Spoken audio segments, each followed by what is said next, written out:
जय हिंद दोस्तों। BSSC CGL 4 2026 की श्रृंखला में आप सभी का स्वागत है। जैसा कि आप जान रहे हैं दोस्तों, यूटेरिया का वॉल्यूम 2 चल रहा है। आज सेट नंबर 15 है, सेट लास्ट है दोस्तों। जैसा कि हम प्रॉमिस किया है कि इस किताब को खत्म जल्दी कर देंगे, तो इस किताब को आज खत्म हो चुका है। ठीक है दोस्तों।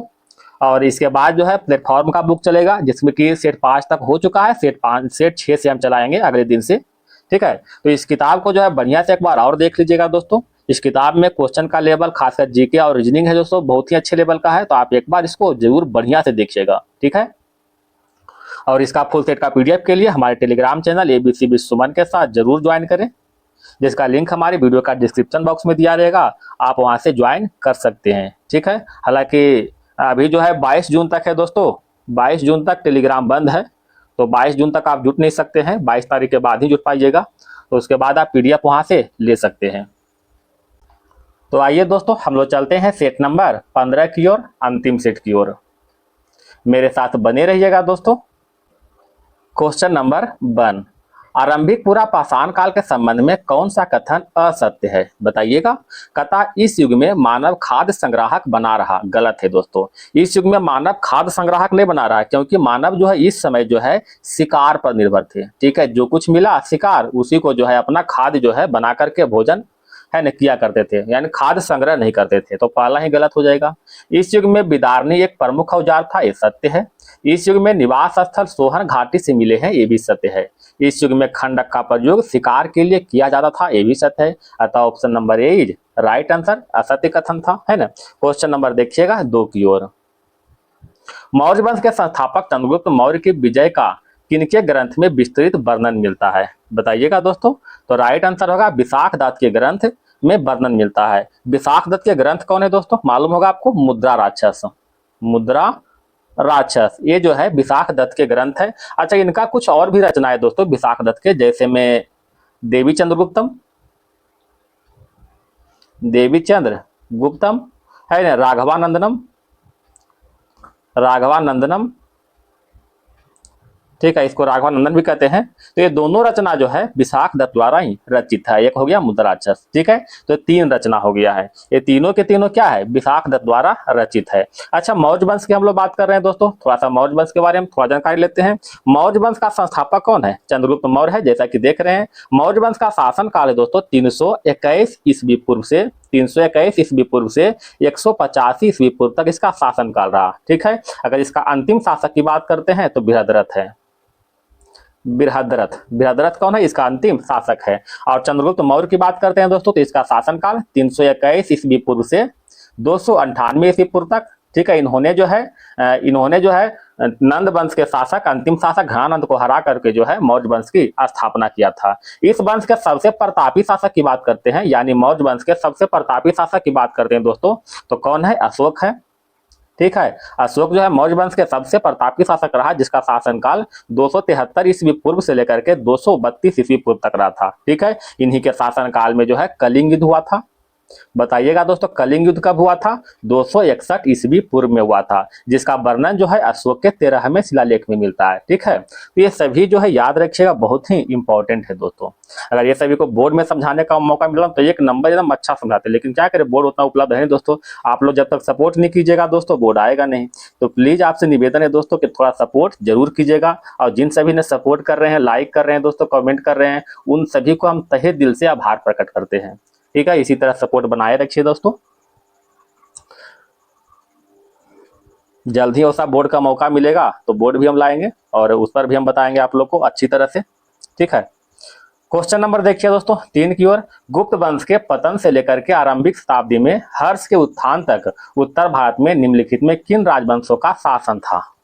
तो किन राजवंश का था? मगध के गुप्त राजवंश का था, थानेश्वर के पुष्पभूति का था, कन्नौज के मौर्य बीरी का था, और एक है दोस्तों बल्लभी के मैत्रक का था। यानी 1, 3, 4 और 6, ऑप्शन नंबर बी हो जाएगा। ठीक है, क्वेश्चन नंबर देखिएगा 4 की ओर। इनमें से किसने हुमायूं को यह प्रस्ताव दिया था कि यदि उसे बंगाल पर अधिकार करने दिया गया तो वह बिहार को समर्पित कर देगा और 10 लाख दिनार की वार्षिक श्रद्धांजलि अर्पित करेगा? तो बताइएगा तो कौन था दोस्तों? तो राइट आंसर होगा शेर खान, ऑप्शन नंबर बी। ठीक है, शेर शेर खान ने बंगाल अभियान के दौरान शेर खान ने हुमायूं को यह प्रस्ताव दिया था कि यदि वह बंगाल पर अधिकार करने दिया तो वह बिहार को जो है हुमायूं को सौंप देगा, तथा साथ ही 10 लाख दिनार जो है उनको वार्षिक श्रद्धांजलि के रूप में भी हम हर वर्ष दिया करेंगे। ये जो है शेर खान ने हुमायूं को प्रस्ताव दिया था। ठीक है, आप जानते हैं दोस्तों शेर खान और हुमायूं के बीच, शेर खान यानी कहने का मतलब शेरशाह इसी का नाम है दोस्तों, तो शेरशाह और हुमायूं के बीच कुछ युद्ध भी हुआ है, जैसे में चौसा का युद्ध। ठीक है, चौसा का युद्ध 1539 में हुआ था, और एक बिलग्राम या फिर इसी कहते हैं कन्नौज का युद्ध। ठीक है, कन्नौज का युद्ध जो कि 1540 में हुआ था। दोनों में जो है हुमायूं पराजित हुआ था, और जब बिलग्राम का युद्ध हुआ था इसमें पराजित हुआ तो हुमायूं जो है दिल्ली की गद्दी छोड़ करके भाग गया था, और पुनः 1545 में शेर खान की मृत्यु हो गया था। ठीक है, क्वेश्चन नंबर आगे बढ़े दोस्तों। 5 नंबर, तुगरील खान ने किसके शासनकाल के दौरान विद्रोह किया था? बताइएगा दोस्तों। तो राइट आंसर होगा बलबन के शासनकाल में। तुगरील खान एक तुर्की अमीर था जिसे सुल्तान गयासुद्दीन बलबन ने बंगाल के सूबेदार नियुक्त किया था, लेकिन तुगरील खान ने कुछ समय बाद ही 1278 में सुल्तान के विरुद्ध विद्रोह कर दिया। ठीक है, क्वेश्चन नंबर बढ़ते हैं 6 की ओर। मध्यकालीन भारत में मनसबदारी व्यवस्था क्यों लागू की गई? राइट आंसर होगा सैनिक की सुगमता की भर्ती हेतु। सैनिक की सुगमता से भर्ती हेतु ऑप्शन नंबर बी हो जाएगा। क्वेश्चन नंबर देखिए दोस्तों 7 की ओर। किसने भारत में चिश्ती संप्रदाय की स्थापना किया? राइट आंसर होगा मोइनुद्दीन चिश्ती ने। ऑप्शन नंबर सी हो जाएगा। मोइनुद्दीन चिश्ती के बारे में थोड़ा सा जानते हैं दोस्तों, तो यह एक धार्मिक विद्वान और दार्शनिक थे। अच्छा, इसका दरगाह कहाँ है दोस्तों? दरगाह कहाँ है बताइएगा। इसका दरगाह जो है अजमेर में है, अजमेर में इसका दरगाह है। अगर शेख बहाउद्दीन जकारिया की बात करते हैं दोस्तों, तो इन्होंने जो है सुहरावर्दी संप्रदाय की स्थापना किया था, सुहरावर्दी संप्रदाय की स्थापना किया था। अगर बाकी बिल्लाह की बात करते हैं तो यह जो है नक्शबंदी संप्रदाय की स्थापना किया था, नक्शबंदी संप्रदाय की स्थापना किया था ख्वाजा बाकी बिल्लाह। क्वेश्चन नंबर आगे बढ़े 8 की ओर। कतर भारत में कंपनी शासन के अंतर्गत शिक्षा के विकास के संदर्भ में निम्नलिखित कथनों पर विचार कीजिए। विचार करना है दोस्तों, कहता कौन सा कथन सही है। 1813 के चार्टर अधिनियम में ने देश में आधुनिक ज्ञान को बढ़ावा देने का प्रावधान किए, यह सत्य है। ठीक है, 1813 के चार्टर अधिनियम ने इस उद्देश्य के लिए कोई मौद्रिक प्रावधान नहीं किया था। गलत है दोस्तों, मौद्रिक प्रावधान किया था।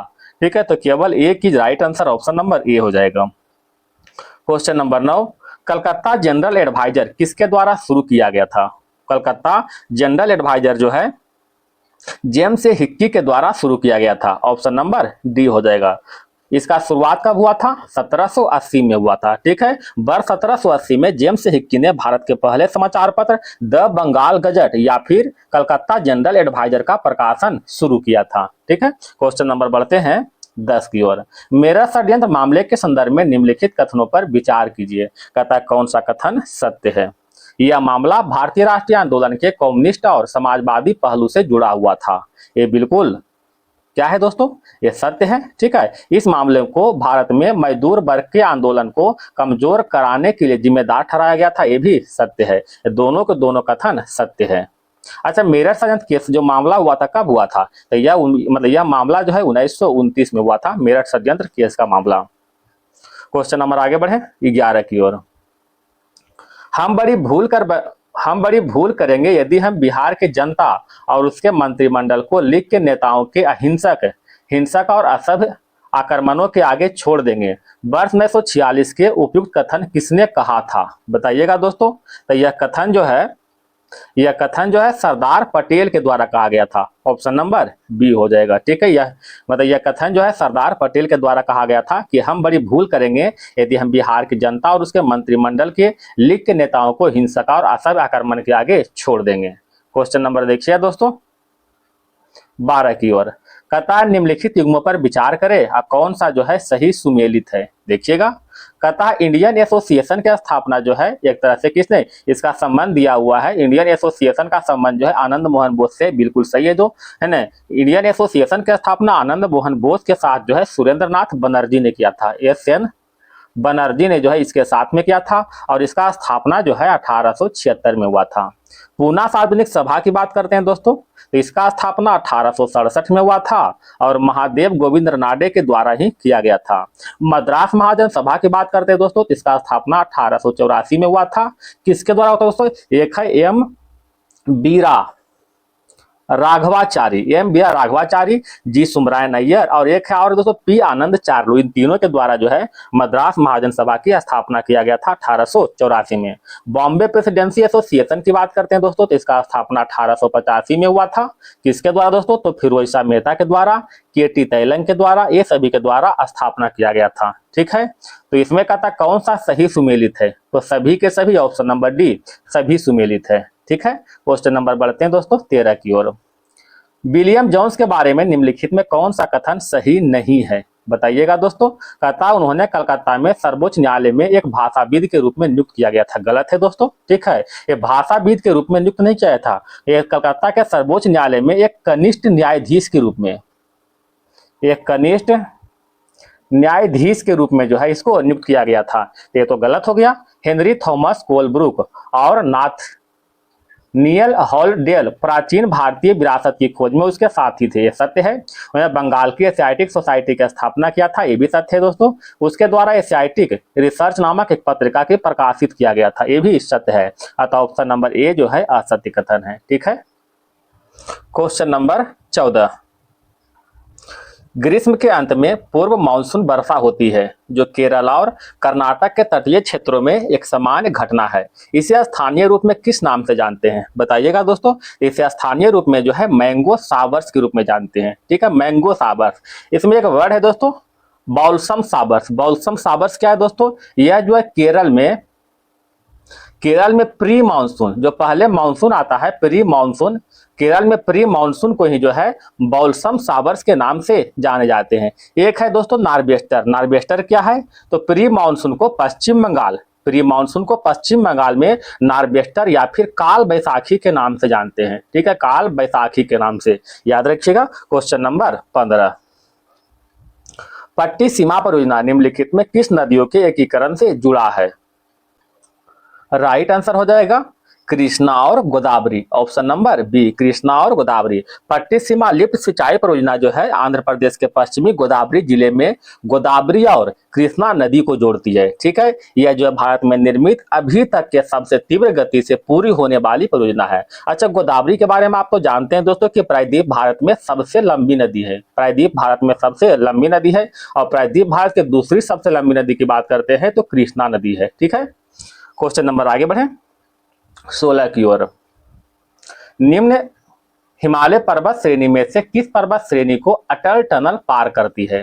राइट आंसर होगा पूर्वी Pir Panjal, option number D. ठीक है, हम लोग अटल टनल की बात करते हैं दोस्तों, तो यह विश्व के सबसे लंबी सुरंग है। विश्व के सबसे लंबी सुरंग है। ठीक है, अटल टनल। इसका लंबाई की बात करते हैं तो लंबाई कितना है? लगभग 9.02 किलोमीटर है। इसका आकार पूछता है दोस्तों, तो आकार कैसा है? तो घोड़े के नाल के आकार का है। घोड़े के नाल के आकार का जो है इसका आकार है। यह जो है मनाली ले राजमार्ग को रोहतांग मतलब रोहतांग दर्रे के नीचे बनाई गई है। ठीक है, क्वेश्चन नंबर बढ़ते हैं 17 की ओर। निम्नलिखित के आधार पर हिमालयी नदियां की प्रायद्वीपीय नदी की तुलना करें। तुलना करना है दोस्तों। ठीक है, कहता है अधिकांश हिमालयी नदियां बारहमासी है, जबकि अधिकांश प्रायद्वीपीय नदियां जो है वर्षा पर निर्भर है। ये बिल्कुल सत्य है। ठीक है, हिमालयी नदी की ढाल प्रायद्वीपीय नदी की तुलना में अधिक खड़ा है, ये भी सत्य है दोस्तों। ठीक है, कहता है प्रायद्वीपीय नदियां हिमालय नदी के तुलना में अपने रास्ते में अधिक क्षरण करती है, ये गलत है दोस्तों, है नहीं। जो हिमालय नदियां जो है ये अधिक क्षरण करता है। ठीक है, प्रायद्वीपीय नदी की तुलना में जो है अधिक, लेकिन इसमें उल्टा दिया हुआ कि प्रायद्वीपीय नदियां जो है अधिक क्षरण करता है, गलत हो जाएगा। हिमालय नदियां जो है अधिक क्षरण करता है, ये ध्यान रखिएगा। ठीक है, तो ये 3 जो है गलत हो जाएगा, 1 और 2 सत्य है, ऑप्शन नंबर ए हो जाएगा। ठीक है, और आप जानते हैं दोस्तों कि प्रायद्वीपीय भारत के सबसे लंबी नदी कौन है? अभी बताएं दोस्तों, गोदावरी है। और दूसरा सबसे लंबी नदी कौन सा है? कृष्णा है। अब अगर जब भारत के सबसे लंबी नदी पूछे तो गंगा नदी है, ये भी आप जानते होंगे। क्वेश्चन नंबर बढ़ते हैं 18 की ओर। 2011 की जनगणना के अनुसार निम्नलिखित में से किस धार्मिक समूह में सर्वाधिक साक्षरता प्रतिशत दर्ज किया गया है? किसमें दर्ज किया गया है? तो सबसे अधिक जैन में दर्ज किया गया है। जैन में साक्षरता प्रतिशत है लगभग 86.73% है। अगर हम हिंदू की बात करते हैं दोस्तों तो हिंदू में 63.60% है, हिंदू में साक्षरता दर है। अगर हम ईसाई की बात करते हैं दोस्तों तो ईसाई में कितना है, 74.34% है। और सिख में दोस्तों, सिख में 67.51% है। ठीक है, तो सबसे अधिक जैन में हो जाएगा 86% लगभग। क्वेश्चन नंबर बढ़े 19 की ओर। तमिलनाडु में सर्वाधिक सूती वस्त्र कारखाने कहाँ पाए जाते हैं? तो सबसे अधिक सूती वस्त्र कारखाने जो है तमिलनाडु में कोयम्बटूर में पाए जाते हैं। कोयम्बटूर में लगभग सूती वस्त्र के 919 मिल है, 919 मिल है। इसीलिए जो है कोयम्बटूर को दक्षिण भारत का मैनचेस्टर के नाम से जाते हैं। दक्षिण भारत के मैनचेस्टर, दक्षिण भारत के मैनचेस्टर के नाम से जाने जाते हैं, ये तो आप जानते होंगे। क्वेश्चन नंबर 20, निम्नलिखित में कौन सी नदियां बंगाल की खाड़ी में गिरती है?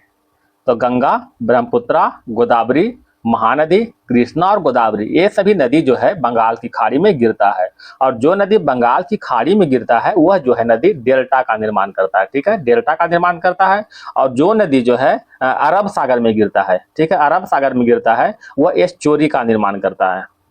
ठीक है, एस्चुरी का निर्माण करता है। जैसे में नर्मदा और ताप्ती, ये दोनों जो है एस्चुरी का निर्माण करता है। अगर लूनी नदी की बात करते हैं दोस्तों तो यह राजस्थान के कच्छ के रण में, ठीक है, कच्छ के रण में जो है ये विलुप्त हो जाता है। ठीक है, कच्छ के रण में विलुप्त हो जाता है, तो याद रखिएगा ये। क्वेश्चन नंबर बढ़ते हैं। ऐसे कच्छ के रण गुजरात में पड़ता है दोस्तों, ये ध्यान रखिएगा। क्वेश्चन नंबर देखिएगा 21 की ओर। निम्नलिखित में से किसे समुदाय विकास के पहले कार्यक्रम के रूप में स्थगित किया गया था? निम्नलिखित में किसे समुदाय विकास के पहले कार्यक्रम के रूप में स्थगित किया गया था? राइट आंसर होगा राष्ट्रीय विस्तार सेवा, ऑप्शन नंबर बी। राष्ट्रीय विस्तार सेवा की बात करते हैं दोस्तों, इसका शुरुआत जो है 2 अक्टूबर 1953 का शुरुआत हुआ था राष्ट्रीय विस्तार सेवा का। ठीक है, एक है दोस्तों सामुदायिक विकास कार्यक्रम। सामुदायिक विकास कार्यक्रम का स्थापना हुआ था 1952 में। तो दोनों याद रखिएगा, सामुदायिक विकास कार्यक्रम जिसका स्थापना 1952 में, और राष्ट्रीय विस्तार सेवा इसका जो स्थापना हुआ था 2 अक्टूबर 1953 में। दोनों याद रखिएगा, दोनों ही महत्वपूर्ण है। असहयोग आंदोलन आपको तो मालूम होगा दोस्तों, यहाँ पर छूटा हुआ है, 1920 को हुआ था, 1 अगस्त 1920 को। क्वेश्चन नंबर देखिएगा 22 को। भारतीय संविधान के अनुच्छेद 14 में लिखा हुआ कि कानून के समझ क्षमता किस देश के संविधान से लिया गया है? तो कानून के समझ क्षमता जो है अनुच्छेद 14 में उल्लेखित है, जो कि ब्रिटेन के संविधान से लिया गया है। ठीक है, कुछ अनुच्छेद के बारे में थोड़ा सा गौर करते हैं दोस्तों। अनुच्छेद 14 हो गया दोस्तों। अगर अनुच्छेद 15 की बात करते हैं दोस्तों तो ये क्या है, धर्म जाति लिंग के आधार पर भेदभाव का निषेध का प्रावधान किया गया है। अनुच्छेद 16 की बात करते हैं दोस्तों तो अवसर की समानता का उल्लेख किया गया है। अनुच्छेद 17 में क्या है दोस्तों, अस्पृश्यता का उन्मूलन किया गया है। अनुच्छेद 18 में उपाधि का अंत किया गया है, उपाधि का अंत। अनुच्छेद 19 में दोस्तों बोलने की आजादी है या फिर प्रेस की आजादी है। अनुच्छेद 20 में आप जानते हैं दोस्तों, अनुच्छेद 20 में क्या है, अपराधों के लिए 2 सिद्धि का संरक्षण, अपराधों के लिए 2 सिद्धि का संरक्षण का प्रावधान किया गया है। अनुच्छेद 21 में प्राण और दैहिक स्वतंत्रता का उल्लेख किया गया है। अनुच्छेद 22 में कुछ दशाओं में गिरफ्तारी या निरोध का संरक्षण का प्रावधान किया गया है। अनुच्छेद 23 में क्या है दोस्तों, बलात् श्रम का उल्लेख किया गया है। अनुच्छेद 24 में बाल श्रम का उल्लेख किया गया है। ठीक है, ये सभी अनुच्छेद याद रखिएगा। अच्छा, एक इसमें बताइएगा दोस्तों कौन कौन सा अनुच्छेद जो है केवल भारतीय के लिए, बहुत बार पूछा गया क्वेश्चन। तो अनुच्छेद 15, 16, 19, 29 और 30, ये 5 अनुच्छेद जो है केवल भारतीय के लिए, बड़ा इंपॉर्टेंट है, याद रखिएगा। क्वेश्चन नंबर 23, संसद में अध्यक्ष या फिर उपाध्यक्ष संस्था का उपद्रव किस वर्ष हुआ है? उपद्रव, सॉरी दोस्तों बोलने मिस्टेक है, उद्भव है। ठीक है, संसद में अध्यक्ष और उपाध्यक्ष संस्था का उद्भव किस वर्ष हुआ है? तो किस वर्ष हुआ है? तो 1921 में हुआ है, 1921 में, 1919 के अधिनियम के तहत। क्वेश्चन नंबर 24, लोकसभा के नियमों के तहत संसद का नेता का अभिप्राय किससे है? राइट आंसर होगा प्रधानमंत्री से, option number C. Question number 25, लोक लेखा समिति के संदर्भ में कौन सा कथन सत्य है? इसमें टोटल 22 सदस्य होते हैं दोस्तों, आप जानते हैं। इसमें से 15 लोकसभा से होते हैं और 7 जो है राज्यसभा से होते हैं। ठीक है, इसके सदस्यों को लोकसभा अध्यक्ष द्वारा नामित किया जाता है। क्या ये सही है दोस्तों? ये जो है असत्य कथन है। इसके सदस्य को जो है लोकसभा द्वारा नामित नहीं किया जाता है। ठीक है, इसके सदस्यों का कार्यकाल 1 वर्ष का होता है, ये भी सत्य है। इसका अध्यक्ष केवल लोकसभा का सदस्य बन सकता है, ये भी सत्य है। तो ऑप्शन नंबर बी क्या हो गया, असत्य कथन हो गया। क्वेश्चन नंबर देखिएगा दोस्तों 26 की ओर। संविधान में बजट को वार्षिक वित्तीय विवरण कहा गया है। संविधान में बजट को वार्षिक वित्तीय विवरण कहा गया है। इसका अनुच्छेद 21 अनुच्छेद में इसका वर्णन मिलता है। तो वार्षिक वित्तीय विवरण का वर्णन जो है अनुच्छेद 112 में है। अगर हम बजट की बात करते हैं तो बजट का वर्णन संविधान में कहीं भी नहीं है। ठीक है, बजट का वर्णन संविधान में कहीं भी नहीं। अच्छा, बजट का अर्थ क्या होता है दोस्तों, तो बजट का अर्थ होता है चमड़ा का थैला। ठीक है, चमड़ा का थैला होता है। क्वेश्चन नंबर देखिएगा 27। सर्वोच्च न्यायालय के न्यायाधीश के रूप में नियुक्त होने वाले व्यक्ति के लिए निम्नलिखित योग्यताओं पर विचार करें। विचार करना है, कहता है वह भारत के नागरिक होना चाहिए। बिल्कुल सही है कि भारत के नागरिक होना चाहिए। उसे 10 वर्षों तक किसी उच्च न्यायालय का न्यायाधीश के रहना चाहिए। गलत है दोस्तों, 10 वर्ष नहीं, कितना वर्ष, 5 वर्ष जो है उच्च न्यायालय के न्यायाधीश रहना चाहिए। उसे 5 वर्ष तक किसी उच्च न्यायालय का वकील होना चाहिए। भी तो यहाँ पर 5 वर्ष ना, यहाँ पर जो है 10 वर्ष जो है किसी भी उच्च न्यायालय का वकील होना चाहिए। यानी कहने का मतलब हुआ कि ऑप्शन नंबर 1 केवल सही है। इसमें कह रहा असत्य कथन कौन है, तो 2 और 3 असत्य कथन हो गया, ऑप्शन नंबर बी। तो ध्यान रखिएगा, 5 वर्षों तक उच्च न्यायालय के न्यायाधीश या फिर 10 वर्षों तक उच्च न्यायालय के वकील होना चाहिए। ठीक है, दोनों याद रखिएगा। अच्छा, सर्वोच्च न्यायालय की बात कर रहे हैं दोस्तों, इसका स्थापना कब हुआ था, 1950 में हुआ था, अनुच्छेद 124 के तहत। सर्वोच्च न्यायालय के न्यायाधीश की नियुक्ति अनुच्छेद 124 के 2 के तहत, और इसको जो है इसको हटाने की प्रक्रिया अनुच्छेद 124 के 4 के तहत हटाया जाता है। अगर त्याग पत्र की बात करते हैं तो त्याग पत्र राष्ट्रपति को देगा, अनुच्छेद 124 के 2 के क के तहत जो है त्याग पत्र देता है। तो ये सभी याद रखिएगा। क्वेश्चन नंबर देखिएगा दोस्तों 28 की ओर। पंचायती राज प्रणाली किस सूची में है, तो पंचायती राज प्रणाली जो है राज्य सूची का विषय है। ठीक है, राज्य सूची का विषय है। अच्छा, राज्य सूची में टोटल 61 विषय वर्तमान में शामिल है। अगर संघ सूची की बात करते हैं तो इसमें 100 विषय शामिल है वर्तमान में। समवर्ती सूची में कितना है दोस्तों, 52 विषय। ठीक है, समवर्ती सूची में 52 विषय है। अच्छा, राज्य सूची के अंतर्गत पंचायती राज प्रणाली हुआ दोस्तों, कुछ और भी देखते हैं, जैसे में कृषि हो गया, कृषि, सड़क, वन, सिंचाई, ठीक है, जिला, ये सभी जो है राज्य सूची के विषय के अंतर्गत आता है। क्वेश्चन नंबर बढ़ते हैं 29 की ओर।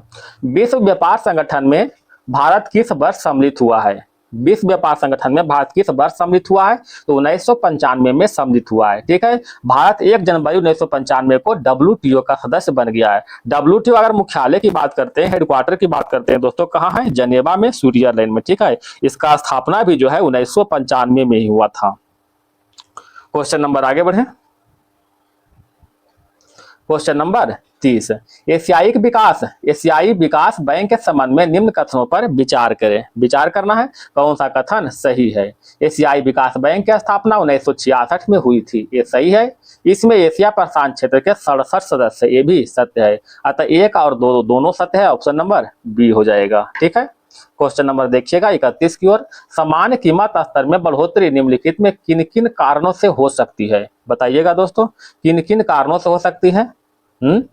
द्रव्य की पूर्ति में वृद्धि, ये सही है। उत्पादन के समग्र स्तर में गिरावट, ये भी सत्य है। प्रभावी मांग में वृद्धि, ये भी सत्य है। अतः तीनों के तीनों सत्य है, ऑप्शन नंबर डी हो जाएगा। Question number 32। भारत की विदेशी मुद्रा आरक्षित निधि में निम्नलिखित में से कौन सा एक मद समूह सम्मिलित है, बताइएगा दोस्तों। तो कौन सा सम्मिलित है, विदेशी मुद्रा परिसंपत्ति, भारतीय रिजर्व बैंक द्वारा धारित स्वर्ण तथा विशेष आहरण अधिकार यानी SDR, ये सभी जो है विदेशी मुद्रा आरक्षित निधि के अंतर्गत सम्मिलित है, ऑप्शन नंबर बी हो जाएगा। क्वेश्चन नंबर 33 की ओर चले। निम्नलिखित में कौन सा MS एक्सेल की मुख्य विशेषता है, कौन सा है दोस्तों, तो डाटा फिल्टरिंग, डाटा सॉर्टिंग और पाई बोर्ड टेबल रिपोर्ट, ये सभी जो है MS एक्सेल का मुख्य विशेषता है, ऑप्शन नंबर डी हो जाएगा। Question number 34। Frontier super computer किस देश का है, फ्रंटियर सुपर कंप्यूटर जो है अमेरिका की है, ऑप्शन नंबर ए हो जाएगा। क्वेश्चन नंबर देखिएगा 35 की ओर। खेलों के जीवन भर उपलब्धि के लिए दिया जाने वाला पुरस्कार कौन सा है, तो खेलों के जीवन भर उपलब्धि के लिए दिया जाने वाला पुरस्कार ध्यानचंद पुरस्कार है। ऑप्शन नंबर डी हो जाएगा। ध्यानचंद पुरस्कार के अंतर्गत 10 लाख की राशि दिया जाता है। ठीक है, यह खेलों के जीवन भर के लिए उपलब्धि के लिए मिलता है। अच्छा, राजीव गांधी खेल रत्न की बात करते हैं दोस्तों, तो इसमें जो है 25 लाख रुपया मिलता है, 25 लाख रुपया। ठीक है, इसमें जो खेलों में सराहनीय प्रदर्शन के लिए मिलता है। ध्यान रखिएगा दोस्तों, सभी का संबंध खेल से, लेकिन सबका जो उपलब्धि अलग अलग है। राजीव गांधी खेल रत्न पुरस्कार जो है खेलों में सराहनीय प्रदर्शन के लिए जो है 25 लाख की राशि मिलता है। अच्छा, इसका नाम जो है चेंज हो गया दोस्तों, इसका नाम चेंज करके जो है मेजर ध्यानचंद खेल रत्न पुरस्कार कर दिया गया। खेल रत्न पुरस्कार कर दिया, ध्यान रखिएगा। और ये दोनों नाम, मेजर ध्यानचंद और एक ध्यानचंद, दोनों अलग अलग है, ये ध्यान रखिएगा। ठीक है, मेजर ध्यानचंद खेलों में सराहनीय प्रदर्शन के लिए मिलता है, लेकिन ध्यानचंद जो है खेलों में जीवन भर के लिए उपलब्धि के लिए मिलता है। ध्यानचंद के अंतर्गत 10 लाख रुपया और मेजर ध्यानचंद के अंतर्गत 25 लाख रुपया मिलता है। ठीक है। अच्छा, अर्जुन पुरस्कार की बात करते हैं दोस्तों, इसमें जो है 15 लाख की राशि मिलता है। इसमें जो है खेल के क्षेत्र में ही मिलता है। ठीक है, खेल के क्षेत्र में ही खिलाड़ी को मिलता है। अच्छा, द्रोणाचार्य पुरस्कार की बात करते हैं, तो ये जो है खेल प्रशिक्षण के क्षेत्र में, ठीक है, खेल प्रशिक्षण के क्षेत्र में जो है इसको 15 लाख मिलता है। ध्यान रखिएगा, तो सभी का संबंध खेल से ही, सबका उपलब्धि अलग अलग है। क्वेश्चन नंबर देखिएगा दोस्तों 36 की ओर, वायुसेना दिवस कब मनाया जाता है? तो वायुसेना दिवस 8 अक्टूबर को मनाते हैं। Option number B. 15 जनवरी को दोस्तों थल सेना दिवस। ठीक है, थल सेना दिवस। 4 दिसंबर की बात करते हैं तो नौसेना दिवस। ठीक है, नौसेना दिवस, या थल सेना हो गया। ठीक है, नौसेना दिवस। और 16 दिसंबर की बात करें दोस्तों तो विजय दिवस है। विजय दिवस 16 दिसंबर को मनाते हैं। तो वायुसेना दिवस 8 अक्टूबर। क्वेश्चन नंबर देखिएगा 37 की ओर, पोलो खेल में खिलाड़ी की संख्या कितनी होती है? राइट आंसर होगा 4 खिलाड़ी। पोलो में 4 खिलाड़ी। अच्छा, 5 खिलाड़ी की बात करते हैं दोस्तों, तो बास्केटबॉल में 5 खिलाड़ी। अगर 7 खिलाड़ी की बात करते हैं तो कबड्डी हो जाएगा, कबड्डी और एक नेटबॉल, कबड्डी और एक नेटबॉल में 7 खिलाड़ी। अगर 6 खिलाड़ी की बात करते हैं दोस्तों तो क्या हो जाएगा? वॉलीबॉल में 6 खिलाड़ी हो जाएगा। ये सभी याद रखिएगा। क्वेश्चन नंबर बढ़ते हैं 38 की ओर, भारत का प्रथम परमाणु रिएक्टर का नाम था। भारत के प्रथम परमाणु रिएक्टर का नाम क्या था, बताइएगा दोस्तों। राइट आंसर होगा अप्सरा। ऑप्शन नंबर बी अप्सरा। ठीक है, वर्तमान भारत में टोटल 22 परमाणु रिएक्टर कार्यरत है, ये भी ध्यान रखिएगा। भारत के प्रथम आणविक केंद्र कौन सा है? भारत के प्रथम आणविक केंद्र जो है तारापुर है। ठीक है, तारापुर क्या है? भारत के प्रथम आणविक केंद्र है। अगर अग्नि की बात करते हैं दोस्तों तो यह भारत के प्रथम मध्यम दूरी वाला मिसाइल है अग्नि। अगर हम पृथ्वी की बात करते हैं दोस्तों तो यह क्या है? भारत के प्रथम प्रक्षेपास्त्र है। भारत के प्रथम प्रक्षेपास्त्र पृथ्वी। तो इस तरह से राइट आंसर क्या हो जाएगा? Option number B. Question number 39, राष्ट्रीय पर्यावरण अभियांत्रिकी शोध संस्थान निम्न में से कहाँ अवस्थित है? तो राइट आंसर होगा नागपुर में अवस्थित है। ऑप्शन नंबर सी, नीरी जो है नागपुर में अवस्थित है। इसका जो है क्षेत्रीय कार्यालय 5 जगह है, दिल्ली में, मुंबई में, चेन्नई में, कोलकाता में और हैदराबाद में। इसका 5 जगह जो है क्षेत्रीय कार्यालय है। क्वेश्चन नंबर बढ़े 40 की ओर, वह प्रक्रिया जो कच्चे चट्टानी तल छटों को ठोस परतदार चट्टान में परिवर्तित करती है उसे क्या कहते हैं? तो उसे लिथोफिकेशन करते हैं। ठीक है, लिथोफिकेशन कहते हैं उसे। क्वेश्चन नंबर 41, बिहार बजट 2026-27 के अनुसार राज्य के आर्थिक विकास दर कितना रहने का अनुमान है? राइट आंसर होगा दोस्तों 14.9%। 14.9% रहने का अनुमान है। क्वेश्चन नंबर 42, फरवरी 2026 में निम्नलिखित में से किस देश से लाए गए चीतों को कुनो नेशनल पार्क में छोड़ा गया था? आप जानते हैं दोस्तों, प्रधानमंत्री मोदी जी ने लाए थे, बोत्सवाना से लाया था। ठीक है, बोत्सवाना से टोटल 9 चीता आया था। ठीक है, इसमें से 6 मादा है और 3 नर है। 6 मादा और 3 नर है। इस तरह से 9 चीता लाया गया था। फिलहाल में कुछ मतलब मादा जो है बच्चा भी दिया था। अभी कुछ हाल फिलहाल सुने थे, है ना, तो 1-2 को बढ़ गया होगा। क्वेश्चन नंबर देखते हैं दोस्तों 43 की ओर, हाल ही में किस देश ने वास्तविक प्रदूषण की कमी के लिए जीरो प्राइस की घोषणा की? तो वास्तविक प्रदूषण की कमी के लिए जीरो प्राइस की घोषणा भारत ने किया था। ऑप्शन नंबर 1 हो जाएगा। क्वेश्चन नंबर 44, भारत की जीडीपी गणना के लिए नया आधार वर्ष तय किया गया है। क्या तय किया गया है? 2022-23 जो है तय किया गया है भारत के नई जीडीपी गणना के लिए आधार वर्ष क्या है? 2022-23। क्वेश्चन नंबर 45 देखिएगा, विश्व में 500 सुपर कंप्यूटर में शामिल भारत का पहला एआई सुपर कंप्यूटर कौन सा है? तो भारत का पहला एआई सुपर कंप्यूटर एरावत है, ऑप्शन नंबर 1 एरावत। भारत का एरावत जो है जो कि पुणे के सीडेक में स्थित है। कहाँ से दोस्तों? पुणे के सीडेक में स्थित है, पुणे के सीडेक में स्थित है। ठीक है, यह भारत का सबसे तेज एआई सुपर कंप्यूटर है। ठीक है, जो कि दुनिया के 500 सुपर कंप्यूटर में भारत का नंबर जो है 75 में है, 75। अगर इसका गति की बात करते हैं दोस्तों तो 13.1 पेंटाफ्लॉप्स है, 13.1 पेंटाफ्लॉप पीएफ। क्वेश्चन नंबर देखिएगा 46, भारत का पहला राष्ट्रीय गाय सांस्कृतिक संग्रहालय कहाँ स्थापित किया जाएगा? राइट आंसर होगा उत्तर प्रदेश में। ठीक है, भारत का पहला राष्ट्रीय गौ सांस्कृतिक संग्रहालय उत्तर प्रदेश, और उत्तर प्रदेश का मथुरा में स्थापना होगा, उत्तर प्रदेश के मथुरा में। इसका उद्देश्य क्या है? गाय को धार्मिक, सांस्कृतिक और वैज्ञानिक महत्व को उजागर करना है। क्वेश्चन नंबर 47, वर्ष 2027 में एआई शिखर सम्मेलन का आयोजन कहाँ किया जाएगा?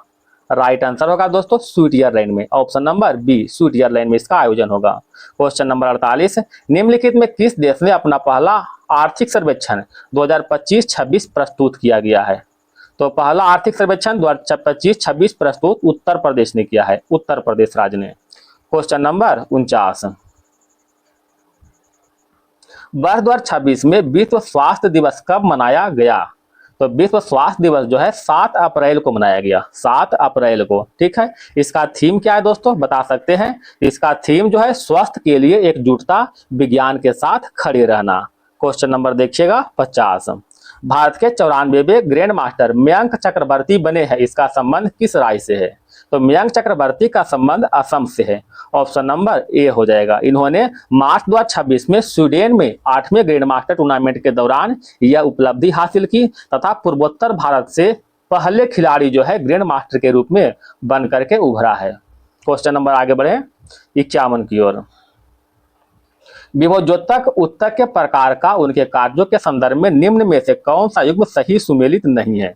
कथा शीर्ष विभोजोतक तने की लंबाई को बढ़ाना सही है, पार्श्व विभोजोतक तने की मोटाई को बढ़ाना ये भी सत्य है, अंतर्विष्ट विभोजोतक तने की लंबाई को बढ़ाना ये भी सत्य है, द्वितीयक विभोजोतक तने को पुनः लंबाई बढ़ाना ये गलत है दोस्तों। द्वितीयक विभोजोतक जो है तने की लंबाई को बढ़ाता नहीं है, बल्कि जो है तने की मोटाई को बढ़ाता है, तने की मोटाई को बढ़ाना जो है इसका कार्य है द्वितीयक विभोजोतक का। तो option number D is right answer. Question number देखिएगा 52, निम्न में से कौन सी प्रक्रिया जीवों की विभिन्नताएं उत्पन्न करती है? बताइएगा दोस्तों। तो लैंगिक जन हो जाएगा, अनुकूलन और प्राकृतिक चयन, उत्परिवर्तन, और एक हो जाएगा दोस्तों अर्धसूत्री विभाजन। ठीक है, यानी ऑप्शन नंबर सी हो जाएगा, लैंगिक जनन, अनुकूलन, प्राकृतिक चयन, उत्परिवर्तन और अर्धसूत्री विभाजन।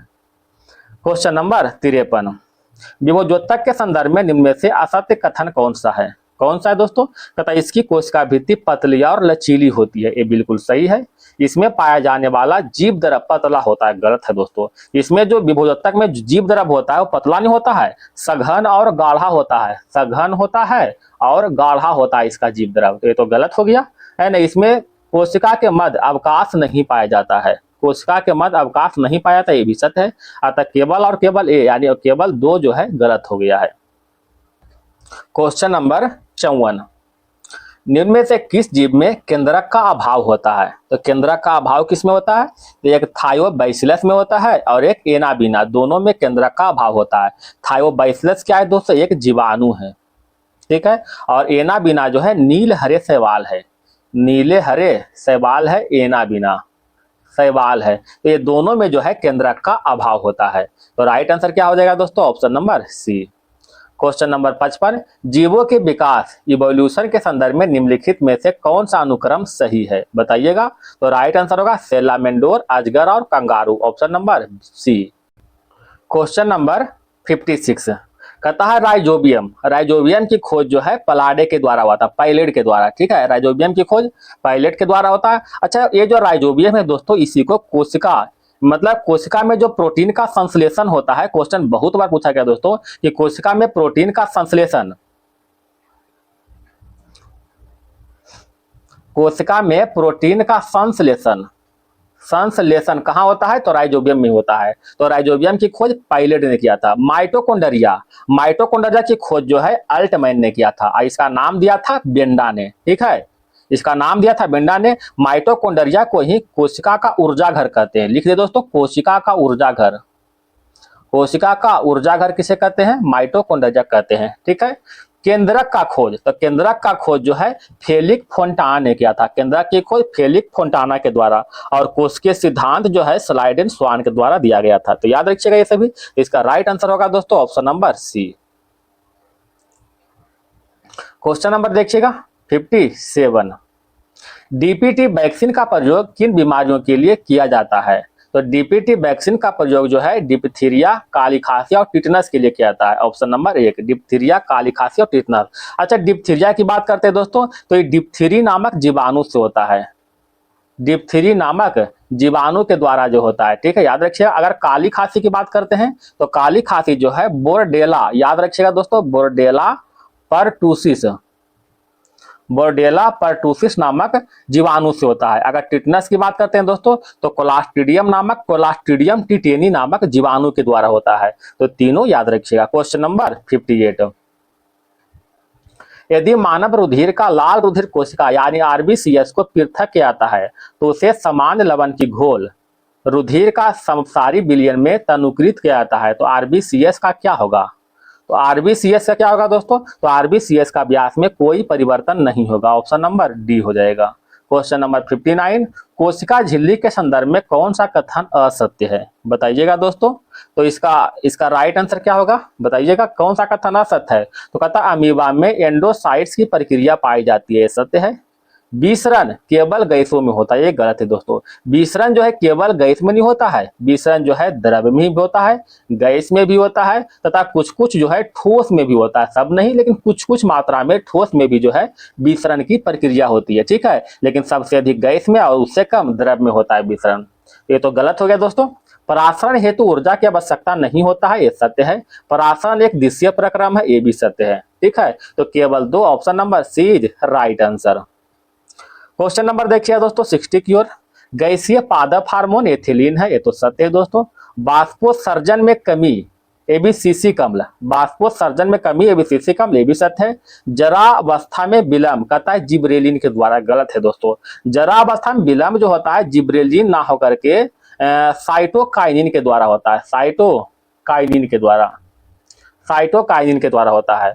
और शीघ्रता की प्रधानता ऑक्सीन से भी सत्य है। अतः option number C is right answer का था असंगत युग्म का चयन करेगा था। Question number 62। धातु विद्युत के अच्छे सुचालक होते हैं क्योंकि उसमें मुक्त इलेक्ट्रॉन होते हैं, बिल्कुल सत्य है। ऑप्शन नंबर 1 हो जाएगा। ठीक है, उसमें मुक्त इलेक्ट्रॉन होते हैं। क्वेश्चन नंबर 63 देखिएगा दोस्तों, कहता है निम्नलिखित में कौन सा पदार्थ बहुत कठोर और बहुत तन्य होता है? तो बहुत कठोर और बहुत तन्य नाइक्रोम होता है। ऑप्शन नंबर डी हो जाएगा, नाइक्रोम। क्वेश्चन नंबर देखिएगा 64 की ओर।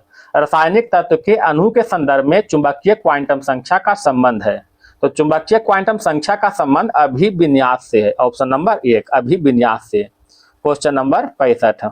गैसोहोल है, गैसोहोल क्या है दोस्तों? एथिल अल्कोहल प्लस पेट्रोल का मिश्रण है gasohol, ethyl alcohol plus petrol का। Question number 66। निम्न युग्मों में से कौन सा युग्म कण प्रतिकण युग्म है? तो कण प्रतिकण युग्म कौन सा है दोस्तों? इलेक्ट्रॉन और पॉजिट्रॉन, इलेक्ट्रॉन पॉजिट्रॉन जो है कण प्रतिकण युग्म है। क्वेश्चन नंबर देखिएगा दोस्तों 67।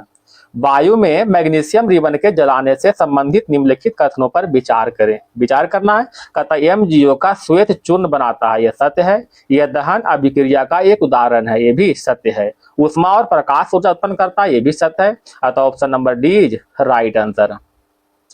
क्वेश्चन नंबर देखिएगा 68। कार्बन के संदर्भ में निम्नलिखित कथनों में से कौन सा कथन सही है? बताइएगा दोस्तों कौन सा कथन सही है? कहता सभी कार्बन पर आधारित संरचनाएं सजीव होता है, ये गलत है दोस्तों। अधिकांश कार्बन यौगिक अच्छे विद्युत सुचालन नहीं होते हैं, ये जो है बिल्कुल सत्य कथन है। ठीक है, और ऑप्शन नंबर 1 में असत्य क्यों हुआ? कहता है सभी कार्बन पर आधारित संरचनाएं सजीव है, ये गलत हो, निश्चित नहीं कि सजीव है, लेकिन हाँ अगर ये जो सभी सजीव जो है कार्बन पर ही आधारित है, ये सही है। ठीक है, लेकिन सभी कार्बन आधारित सजीव है ये कहना गलत है। ठीक है, तो केवल और केवल 2 सत्य है। ठीक है, क्वेश्चन नंबर देखिएगा 69। ये खोजकर्ता दिया हुआ नियम दिया हुआ है। अष्टक नियम किसने दिया दोस्तों? अष्टक नियम दिया था अष्टक नियम किसने दिया बता सकते हैं? न्यूलैंड दिया था। न्यूलैंड का अष्टक नियम है। अच्छा, ये अष्टक नियम क्या कहता है दोस्तों? अष्टक नियम कहता है, मान लिया कोई भी तत्व लेते हैं, मान लिया कि हम लिथियम लेते हैं दोस्तों, ठीक है। तो लिथियम का जो है जितना भी परमाणु संख्या होता है, ठीक है, लिथियम का परमाणु संख्या क्या होता है दोस्तों? इसका परमाणु संख्या होता है 3, ठीक है। तो कहता है इसके 8वें तत्व यानी 8 3 11, 8 3 11, 11वें तत्व कौन सा हो जाएगा? मैग्नीशियम, ठीक है। 8 3 11 मतलब सॉरी सोडियम दोस्तों, सोडियम हो जाएगा, ठीक है। सोडियम 11 हो जाएगा। तो ये कहता है लिथियम, सोडियम और इसके बाद में क्या हो जाएगा? अब इसके इसके प्लस 8 कीजिएगा तो कितना होगा? 19। तो 19वां कौन हो जाएगा? पोटेशियम, ठीक है। तो ये कहता है ये तीनों का जो गुण धर्म जो है आपस में समान होता है, जो कहता है। लेकिन ये नियम जो है हर जगह नहीं बैठता है, इसीलिए इस नियम को रद्द कर दिया गया है। समझ गए? तो न्यूलैंड का अष्टक नियम क्या कहता है कि प्रत्येक 8वें तत्व का गुण धर्म जो है समान होता है। समझ गए? ये तो इसीलिए जो है अष्टक नियम का प्रतिपादन क्या था, लेकिन ये पूरी तरह जो है पास नहीं हुआ, विफल हो गया। अच्छा, डोबेराइनर की बात करते हैं दोस्तों। तो डोबेराइनर ने जो है त्रिक नियम दिया था, ठीक है। त्रिक नियम मालूम है? जैसे हम लेते हैं दोस्तों, सोडियम लेते हैं, मैग्नीशियम लेते हैं और एल्युमिनियम लेते हैं, ठीक है। ये 3 गो हम तत्व लिए। सोडियम का होता है परमाणु भार दोस्तों 23 होता है, ठीक है। और मैग्नीशियम का होता है 24 पॉइंट समथिंग होता है, 24.4 लगभग मानते हैं, ठीक है, लगभग आसपास वही होता है। और एल्युमिनियम का होता है दोस्तों लगभग में 27 है। तब ये कहता है डोबेराइनर का त्रिक नियम कहता है दोस्तों कि इन दोनों का जो है परमाणु भार के जोड़, इन दोनों के परमाणु भार के जोड़ का आधा होगा मैग्नीशियम का, ठीक है। जैसे आप जोड़ दिए 27 और प्लस 23 कितना होगा दोस्तों? 50। 50/2 कितना हो रहा है? 25। इसका परमाणु भार देखिए 24.4 है। लेकिन ये भी नियम जो है हर जगह काम नहीं किया है, ठीक है, इसीलिए ये भी नियम रद्द हो गया है, ठीक है। अब कहता है मेंडलीफ ने जो है तत्वों को आवर्त सारणी के प्रारंभिक विकास दिया था, ठीक है। इसका भी जो आवर्त सारणी लगभग गलत ही होगा, तो क्योंकि जो है यह जो है आवर्त सारणी में तत्वों को परमाणु क्रमांक नहीं, परमाणु जो है द्रव्यमान के अनुसार सजाया था, इसीलिए जो है इसका भी लगभग समाप्ति हो गया। तो अभी जो आवर्त सारणी आ रहा है मोजले का आवर्त सारणी है, जो कि आधुनिक आवर्त नियम के नाम से जानते हैं। इन्होंने जो है आवर्त सारणी में परमाणु संख्या के आधार पर सजाया है, जो अभी तक चल रहा है। क्वेश्चन नंबर आगे बढ़े दोस्तों, तो इसका राइट आंसर क्या हो जाएगा बताइएगा? मिलान करे करा था ना, ऑप्शन नंबर बी हो जाएगा। क्वेश्चन नंबर देखिएगा 70 की ओर। प्रकाश वैद्युत प्रभाव में क्या होता है बताइएगा? तो प्रकाश ऊर्जा का विद्युत ऊर्जा में रूपांतरण होता है, ऑप्शन नंबर बी। अगर बोर्ड होता दोस्तों तो बोर्ड में हम एक अच्छा से समझाते हैं, लेकिन थोड़ा सा इसमें जो फेस बाई दिख नहीं पाता है ना, इसलिए समझा सही से नहीं पाते हैं। तो थोड़ा सा सपोर्ट कीजिए दोस्तों आप लोग, ताकि जो है बोर्ड एक ले सके हम लोग, ठीक है, और आप लोग को फायदा दे सके उससे। तो थोड़ा सपोर्ट कीजिएगा दोस्तों, अपने ग्रुप में शेयर कीजिए, थोड़ा लाइक कीजिए। क्वेश्चन नंबर आगे बढ़े दोस्तों। व्यावसायिक मोटर के संदर्भ में निम्न में से कौन सा कथन सत्य है बताइए? कौन सा कथन सत्य है? कहता इसमें जो है विद्युत चुंबक प्रयोग किए जाते हैं, ये सत्य है। इसमें कुंडली को गर्म क्रोड पर लपेटा जाता है, ये भी सत्य है। इसकी शक्ति अधिक होती है, ये भी सत्य है। Option number D is right answer. Question number देखिएगा 72 की ओर। कहता है कौन सा ग्राफ एक समान त्वरण दर्शाता है? देखिएगा दोस्तों, एक समान त्वरण दर्शाता है। अच्छा, त्वरण का मतलब आप समझ रहे हैं दोस्तों? त्वरण का मतलब है जैसे आपके पास एक बाइक है, ठीक है। अब बाइक के साथ जो है आप कहीं जा रहे हैं, तो आप क्या करते हैं? अगर एक्सीलेटर दबाइएगा तो तेज भागिएगा, एक्सीलेटर छोड़िएगा तो धीरे हो जाएगा। तो जो कम और बेसी हो रहा है ना, वही तो हुआ त्वरण। अगर एक्सीलेटर दबाएंगे मतलब त्वरण अधिक, स्पीड अधिक हो गया। एक्सीलेटर कम किए तो त्वरण कम, है ना। तो आप देखिएगा दोस्तों, इसमें क्या कर रहा है दोस्तों, यहाँ पर इधर टाइम जा रहा है, ऊपर जो वेलोसिटी जा रहा है, ठीक है। यहाँ पर देख रहे हैं स्कूटर यहाँ पर है दोस्तों, यहाँ पर एकदम सीधी रेखा में जा रहा है, ना कहीं टेढ़ा हो रहा है, ना कहीं मेढ़ा हो रहा है, कहीं कुछ हो रहा है, एकदम सीधी। यानी कहने का मतलब ये है कि एक्सीलेटर जो है, मतलब बाइक का एक्सीलेटर एक समान किया हुआ है, ठीक है। ये बाइक का एक्सीलेटर में एक आता है दोस्तों कि एक्सीलेटर को स्थिर करने के लिए आता है ना। तो एक स्थिर से जा रहा है धीरे धीरे, ठीक है। ये तो बिल्कुल सत्य है दोस्तों। कहता कौन एक समान त्वरण को दर्शाता है, तो ये तो बिल्कुल सत्य हो गया। अगर ऑप्शन नंबर बी में देखते हैं दोस्तों, तो ऑप्शन नंबर बी में देखिए, मान ले कि यहाँ पर भीड़ भाड़ इलाका है, तो धीरे धीरे चल रहा है, भीड़ भाड़ इलाका है दोस्तों। जैसे ही जो रोड खाली हुआ तो एक्सीलेटर दबाया तो फर्र से चढ़ गया ऊपर, देख रहे हैं, एक्सीलेटर दबाया चढ़ गया ऊपर। यानी जो है इसका एक्सीलेटर जो है कम जा रहा है, मतलब पहले कम था बेसी हो गया, यानी एक समान नहीं है, ये गलत हो गया। यहाँ पर देखिए दोस्तों, ठीक है, यहाँ पर हम क्या देख रहे हैं, यहाँ पर बाइक जो है ना, इसमें जो बाइक यहाँ पर है, ठीक है, इसमें क्या है जो भीड़ भाड़ इलाका में चल रहा है, ठीक है, कभी हचका आया कभी फचका आया, तो इस तरह से जो है इसका जो त्वरण गिर रहा है, मतलब धीरे धीरे गति कर रहा है, मतलब इसका स्पीड कमता जा रहा है। जैसे यहाँ पर देखिए रोड खाली यहाँ पर मिला दोस्तों, तब फुर्र एक्सीलेटर दिया ऊपर भाग गया, ठीक है। यानी पहले जो है त्वरण कमा, फिर त्वरण ऊपर भाग गया। इसमें भी एक समान त्वरण है, नहीं है, ये भी गलत हो गया। इसमें देखिए दोस्तों, यहाँ पर बाइक स्थिर है ना, यहाँ से इसको रोड खाली मिला, फोर्स पर यहाँ किया है ना, मतलब कस के इसका एक्सीलरेटर कस के दबाया, चढ़ गया ऊपर, अचानक यहाँ पर हचका आ गया। हचका मालूम है ना, रोड ब्रेकर, ठीक है। अचानक हचकाया, क्या हो दोस्तों, यहाँ पर स्पीड एकदम 0 हो गया, ठीक है, यानी 3, 4, 5 की स्पीड। अब यहाँ से देखिए धीरे धीरे स्पीड गिरता जा रहा है, गिरते जा रहा है, ठीक है, गिरते है ना। तो इस तरह से यहाँ पर तुरंत देख रहे हैं, तीनों में एक ऑप्शन नंबर बी, सी और डी में तीनों में त्वरण जो है एक समान नहीं है, किसी में आगे हो रहा है, किसी में पीछे हो रहा है, लेकिन ऑप्शन नंबर 1 में जो है त्वरण क्या है, एक समान है कि नहीं। आशा करते हैं दोस्तों समझ में आपको आ गया होगा बाइक के मेथड से। क्वेश्चन नंबर देखिएगा 73, इसे बोलते हैं, अगर बोर्ड होता है दोस्तों तो इसको हम अच्छा से समझा करके बताते हैं, और बढ़िया लगता है पढ़ने में। थोड़ा सपोर्ट कीजिए दोस्तों ताकि बोर्ड हम एक ले सके। निम्नलिखित में कौन सा क्रियाओं में स्थितिज ऊर्जा संग्रहित रहती है, किसमें है दोस्तों, कहता है तीर को धनुष की डोरी पर रखकर खींचने की संचित ऊर्जा, ये बिल्कुल सत्य है। किसी खिलौने वाली कार में चाबी भरने पर उसकी कमानी में संचित ऊर्जा, ये भी सत्य है। स्प्रिंग पर को खींचने पर उसमें उपार्जित ऊर्जा, ये भी सत्य है। बहती हुई हवा में निहित ऊर्जा, जब बहती हुई हवा बह रहा है दोस्तों तो उसमें स्थितिज नहीं होगा कभी, जब भी होगा तो गतिज ऊर्जा होगा। तो ये 4 गलत हो गया, ठीक है। 1, 2, 3 सही है, ऑप्शन नंबर सी हो जाएगा। क्वेश्चन नंबर 74, ध्वनि का चाल के विभिन्न माध्यम में अवरोही क्रम है। अवरोही क्रम क्या है दोस्तों, कहता है ठोस माध्यम, द्रव माध्यम और गैस माध्यम, ठीक है। ठोस माध्यम, द्रव माध्यम और गैस, सबसे अधिक ध्वनि तेज चलता है ठोस में, उससे कम तेज द्रव में, उससे कम तेज गति में, ठीक है। अगर हम गैस में हवा में लेके चलते हैं तो हवा में कितना दोस्तों, हवा में होता है 344 मीटर पर सेकेंड, ठीक है, 344 मीटर पर सेकेंड, या फिर कहीं कहीं 332 मीटर पर सेकेंड भी देता है, ये ध्यान रखिएगा दोस्तों। ऐसा नहीं कि हम फिक्स कर दिए हैं, थोड़ा आगे पीछे चलता है, 332 मीटर पर सेकेंड, 340 मीटर पर सेकेंड, इस तरह से चलता है, ठीक है। अगर द्रव की बात करते हैं तो द्रव जल में हम बात करते हैं, ठीक है, तो 1482 मीटर पर सेकेंड, ठीक है। और ठोस में अगर हम एल्युमिनियम में बात करते हैं दोस्तों तो एल्युमिनियम में हो जाएगा 6420 मीटर पर सेकेंड।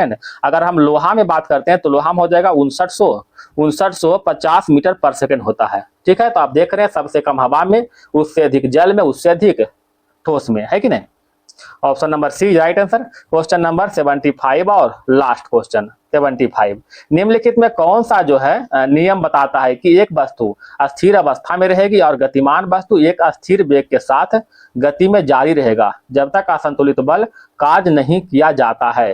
ये कौन सा है दोस्तों, न्यूटन के प्रथम नियम से। आप जानते हैं दोस्तों न्यूटन के प्रथम नियम से जो है, न्यूटन के प्रथम नियम को हमें जड़त्व का नियम कहते हैं, जड़त्व का नियम कहते हैं। इसके द्वारा जो है बल का परिभाषा मिलता है, बल का परिभाषा मिलता है। और न्यूटन के सेकेंड नियम से बल का व्यंजक मिलता है, बल का व्यंजक मिलता है। और तीसरा नियम तो मालूम है आपको दोस्तों, हर एक क्रिया के बराबर विपरीत प्रतिक्रिया, ठीक है। तो जीके का सेक्शन समाप्त हो गया है दोस्तों। वीडियो पसंद आ रहा है दोस्तों तो एक लाइक और एक सब्सक्राइब करके जरूर जो है हमें भी मोटिवेट करें दोस्तों। अब इसके आगे मैथ रीजनिंग है, तो आइए दोस्तों हम लोग चलते हैं मैथ रीजनिंग की ओर। क्वेश्चन नंबर 76, दो संख्याओं का गुणनफल 2160 है और उसका मात्रा 12 है, यदि उन संख्याओं का जोड़ 96 हो तो संख्याएं क्या होगा। देखिए दोस्तों थोड़ा सा इसमें तो अगर लॉग मेथड से कीजिएगा थोड़ा सा कठिन होगा, इसलिए सबसे बेहतर है कि ऑप्शन से चलिए, ठीक है। यहाँ पर दो संख्या दिया हुआ है, इसका गुणनफल दिया हुआ है, यानी x इंटू बाई का गुणनफल दिया हुआ है 2160, ठीक है। अब जब x और बाई का मान निकालेंगे दोस्तों तो सिंपल सा बात है, कहीं न कहीं जो है लास्ट में जीरो आएगा ही आएगा, ठीक है। बिना जीरो रहे एक संख्या में एक यहाँ पर जो है जीरो 2160 में जीरो नहीं आ सकता, पहला बात है, ठीक है। कहता है योगफल जो है 96 है, यानी x प्लस बाई का मान दिया हुआ 96, ठीक है। अब ऑप्शन में चेक कर लिए, तो ऑप्शन में जब चेक करते हैं दोस्तों तो देखिए 72 24 का योगफल करते हैं तो 96 आ रहा है। क्या 72 24 को गुना करेंगे तो क्या 2160 कभी आएगा, कभी नहीं आएगा, क्योंकि लास्ट में यहाँ पर कहीं जीरो दिया हुआ नहीं है, ठीक है। अगर जीरो होता तो भाई कुछ सोचना पड़ता, लेकिन जीरो तो पहले है नहीं, तो ये तो गलत हो गया, है कि नहीं। 52 44 करते हैं दोस्तों 96 आ रहा है, लेकिन गुणनफल नहीं होगा। केवल इसमें एक ही ऑप्शन दिख रहा है दोस्तों कि जिसके अंत में जीरो है, 60 में जीरो है, अतः इसका अगर गुणनफल करते हैं 60 गुना 36 करते हैं तो कितना आता है 2160 आ रहा है। केवल यही एक ऑप्शन है ही, ठीक है, और कोई ऑप्शन है दिख नहीं रहा है। और 60 और 36 जोड़ते हैं तो 96 भी आ रहा है, अतः option number B right answer, सबसे बेहतर है ऑप्शन बाई, ठीक है। क्वेश्चन नंबर 77, दो संख्याओं का योग 192 है और उसका महत्तम समावर्तक 24 हो, तो इस प्रतिबंध को पूरा करते हुए कितने युग्म संभव है। देखिएगा दोस्तों, ठीक है, महत्तम समावर्तक दिया हुआ 24, महत्तम समावर्तक कोई संख्या मान लीजिए, तो पहला संख्या हो जाएगा, फर्स्ट संख्या 24x हो जाएगा और सेकेंड संख्या जो हो जाएगा 24y हो जाएगा। समझ गए दोस्तों। अब दोनों का योगफल कर दीजिए, तो 24x प्लस में 24y बराबर कितना हो जाएगा 192। यहाँ से x प्लस y का मान निकल जाएगा दोस्तों, x प्लस y का मान निकालेंगे 192 दोस्तों, सॉरी 24 से 24 से 24 से, यानी x प्लस y का मान कितना हो जाएगा 8 हो जाएगा। ठीक है, 24 से कट जाएगा। तो अब देखिए इसमें जो है एक ये जो 8 को तोड़ना है x प्लस y के रूप में, को प्राइम फैक्टर के रूप में, मतलब सह अभाज्य संख्या के रूप में तोड़ना है, तो एक साथ हम तोड़ सकते हैं और एक जो है 3 और 5 तोड़ सकते हैं, और कुछ टूटने वाला इसमें नहीं है दोस्तों। अगर 2 6 तोड़ते हो तो 2 और 6 जो है सह अभाज्य संख्या के श्रेणी में नहीं आता है। ठीक है, 4 4 तोड़ते हैं तो 4 4 जो है सह अभाज्य संख्या के श्रेणी में नहीं आता है। ठीक है, यानी को प्राइम फैक्टर के रूप में मात्र 2 टूट रहा है, ऑप्शन नंबर बी हो जाएगा। ठीक है, क्वेश्चन नंबर देखिएगा दोस्तों 78 की ओर, लॉग दिया हुआ इतना बराबर 1/6। देखिएगा दोस्तों, ठीक है, इसको क्या कीजिएगा, इसको कीजिएगा दोस्तों लॉग √3 इंटू लॉग ए बराबर में 1/6। ठीक है, तो √3 बराबर में कितना हो जाएगा 1/6 दोस्तों, ए पर पावर 1/6 हो जाएगा, है ना। ये 1/6 अगर इधर लाएंगे दोस्तों तो 6 बन जाएगा, तो √3 पर पावर 6 बराबर में ए हो जाएगा। अब इसको हल करेंगे दोस्तों तो क्या हो जाएगा बताइएगा। तो 3 पर पावर 1/2 इंटू 6 हो जाएगा, है ना, 2 3 6, यानी 3 पावर 3 बराबर कितना हो जाएगा 27, बराबर में 27 हो जाएगा, है कि नहीं, option number C. Question number आगे बढ़े 79 की ओर चलते हैं। 5 क्रमागत संख्याओं का औसत x है, यदि अगली 2 संख्या मिला दी जाए तो औसत में क्या परिवर्तन होगा बताइएगा दोस्तों। आपको बताए हैं दोस्तों, अगर एक क्रमागत संख्या मिलाते हैं, ठीक है, जब इस तरह क्वेश्चन रहता है दोस्तों, अगर एक क्रमागत संख्या मिलाते हैं तो औसत में 0.5 का वृद्धि होता है, अगर 2 मिलाएंगे तो औसत में 1 का वृद्धि होगा, अगर 3 मिलाएंगे तो औसत में 1.5 का वृद्धि होगा, अगर 4 संख्या मिलाएंगे तो औसत में कितना वृद्धि होगा 2 का वृद्धि हो जाएगा। इसी तरह से बढ़ते जाता है। तो इसमें 2 संख्या मिला रहे हैं, तो 2 संख्या मिलाने पर कितना वृद्धि होगा 1 का वृद्धि होगा, यानी ऑप्शन नंबर ए, डायरेक्ट मारना है, कुछ नहीं करना है। ठीक है, क्वेश्चन नंबर 80 देखिएगा, कहता 5 संख्याएं का औसत 65 है, प्रथम 2 संख्याएं का औसत 81 और अंतिम 2 संख्या का औसत 38 है, तीसरी संख्या निकालना। इसको तो आप हल कर सकते हो दोस्तों, बड़ा ही सिंपल है कि नहीं। 5 संख्या का दिया हुआ कितना दोस्तों, 5 संख्या का दिया हुआ 65, अब 65 गुना 5 कर सकते हैं, 5 25 अच्छो 25 2 32 हो गया। 2 संख्या का दिया हुआ 81, 2 संख्या का 81 दिया हुआ, 81 दूना कितना होता है 1 दूनी 2 8 दूनी 16, है ना। अंतिम 2 संख्या दिया हुआ है, अंतिम दो संख्या का मान कितना दिया हुआ 38 दिया हुआ, 38 दूना 76 हो जाएगा। इन दोनों को जोड़ दीजिए और इसमें घटा दीजिए, 6 2 8 और 7 6 13, 1 1 2। अब कितना होगा दोस्तों, कहीं गलती नहीं की दोस्तों, हाँ, अभी दोनों को जो है घटा दीजिए, क्या करना है 15 में से 8 गया 7, 7 वाला एक ही हुआ, ये रहा है दोस्तों, ऑप्शन नंबर बी हो जाएगा, है कि नहीं। क्वेश्चन नंबर देखिएगा 80 की ओर, 80 के बाद 81 की ओर चलते हैं। समीरा महिरा और किराया ने डीवीडी का एक सेट 578 रुपया में लिया है, उन्होंने इसका उपयोग 8 घंटा 12 घंटा और 14 घंटा किया है, तो कहता कुल किराए में से किराया कितना देगा। ठीक है, जो किराया का किराया जो है रेंट कितना देना पड़ेगा, तो जो जितना उपयोग किया है उसी के हिसाब से रेंट देगा। ठीक है, तो एक है समीरा, एक है माहिरा, एक है किराया। ठीक है, उपयोग किया है दोस्तों 8 घंटा 12 घंटा और 14 घंटा, है कि नहीं, ये आपका रेशियो है। काट देंगे दोस्तों तो कितना हो जाएगा 4 6 और 7, ये आपका रेशियो बन गया। टोटल घंटा कितना हुआ था 6 और 4 10 7 17, 17 घंटा टोटल हुआ। इसमें किराया ने 7 घंटा उपयोग किया था, 7/17 कितना रेंट लिया है तो 578, तो 578 से गुना कर दीजिए ना, हो गया 17 51, 17 51, 17 चौका 68, बस कट गया। अब 34 में 7 कर 7 चौका 28, 8 वाला एक ही का ऑप्शन आ रहा है दोस्तों, ऑप्शन नंबर ए हो जाएगा, है कि नहीं।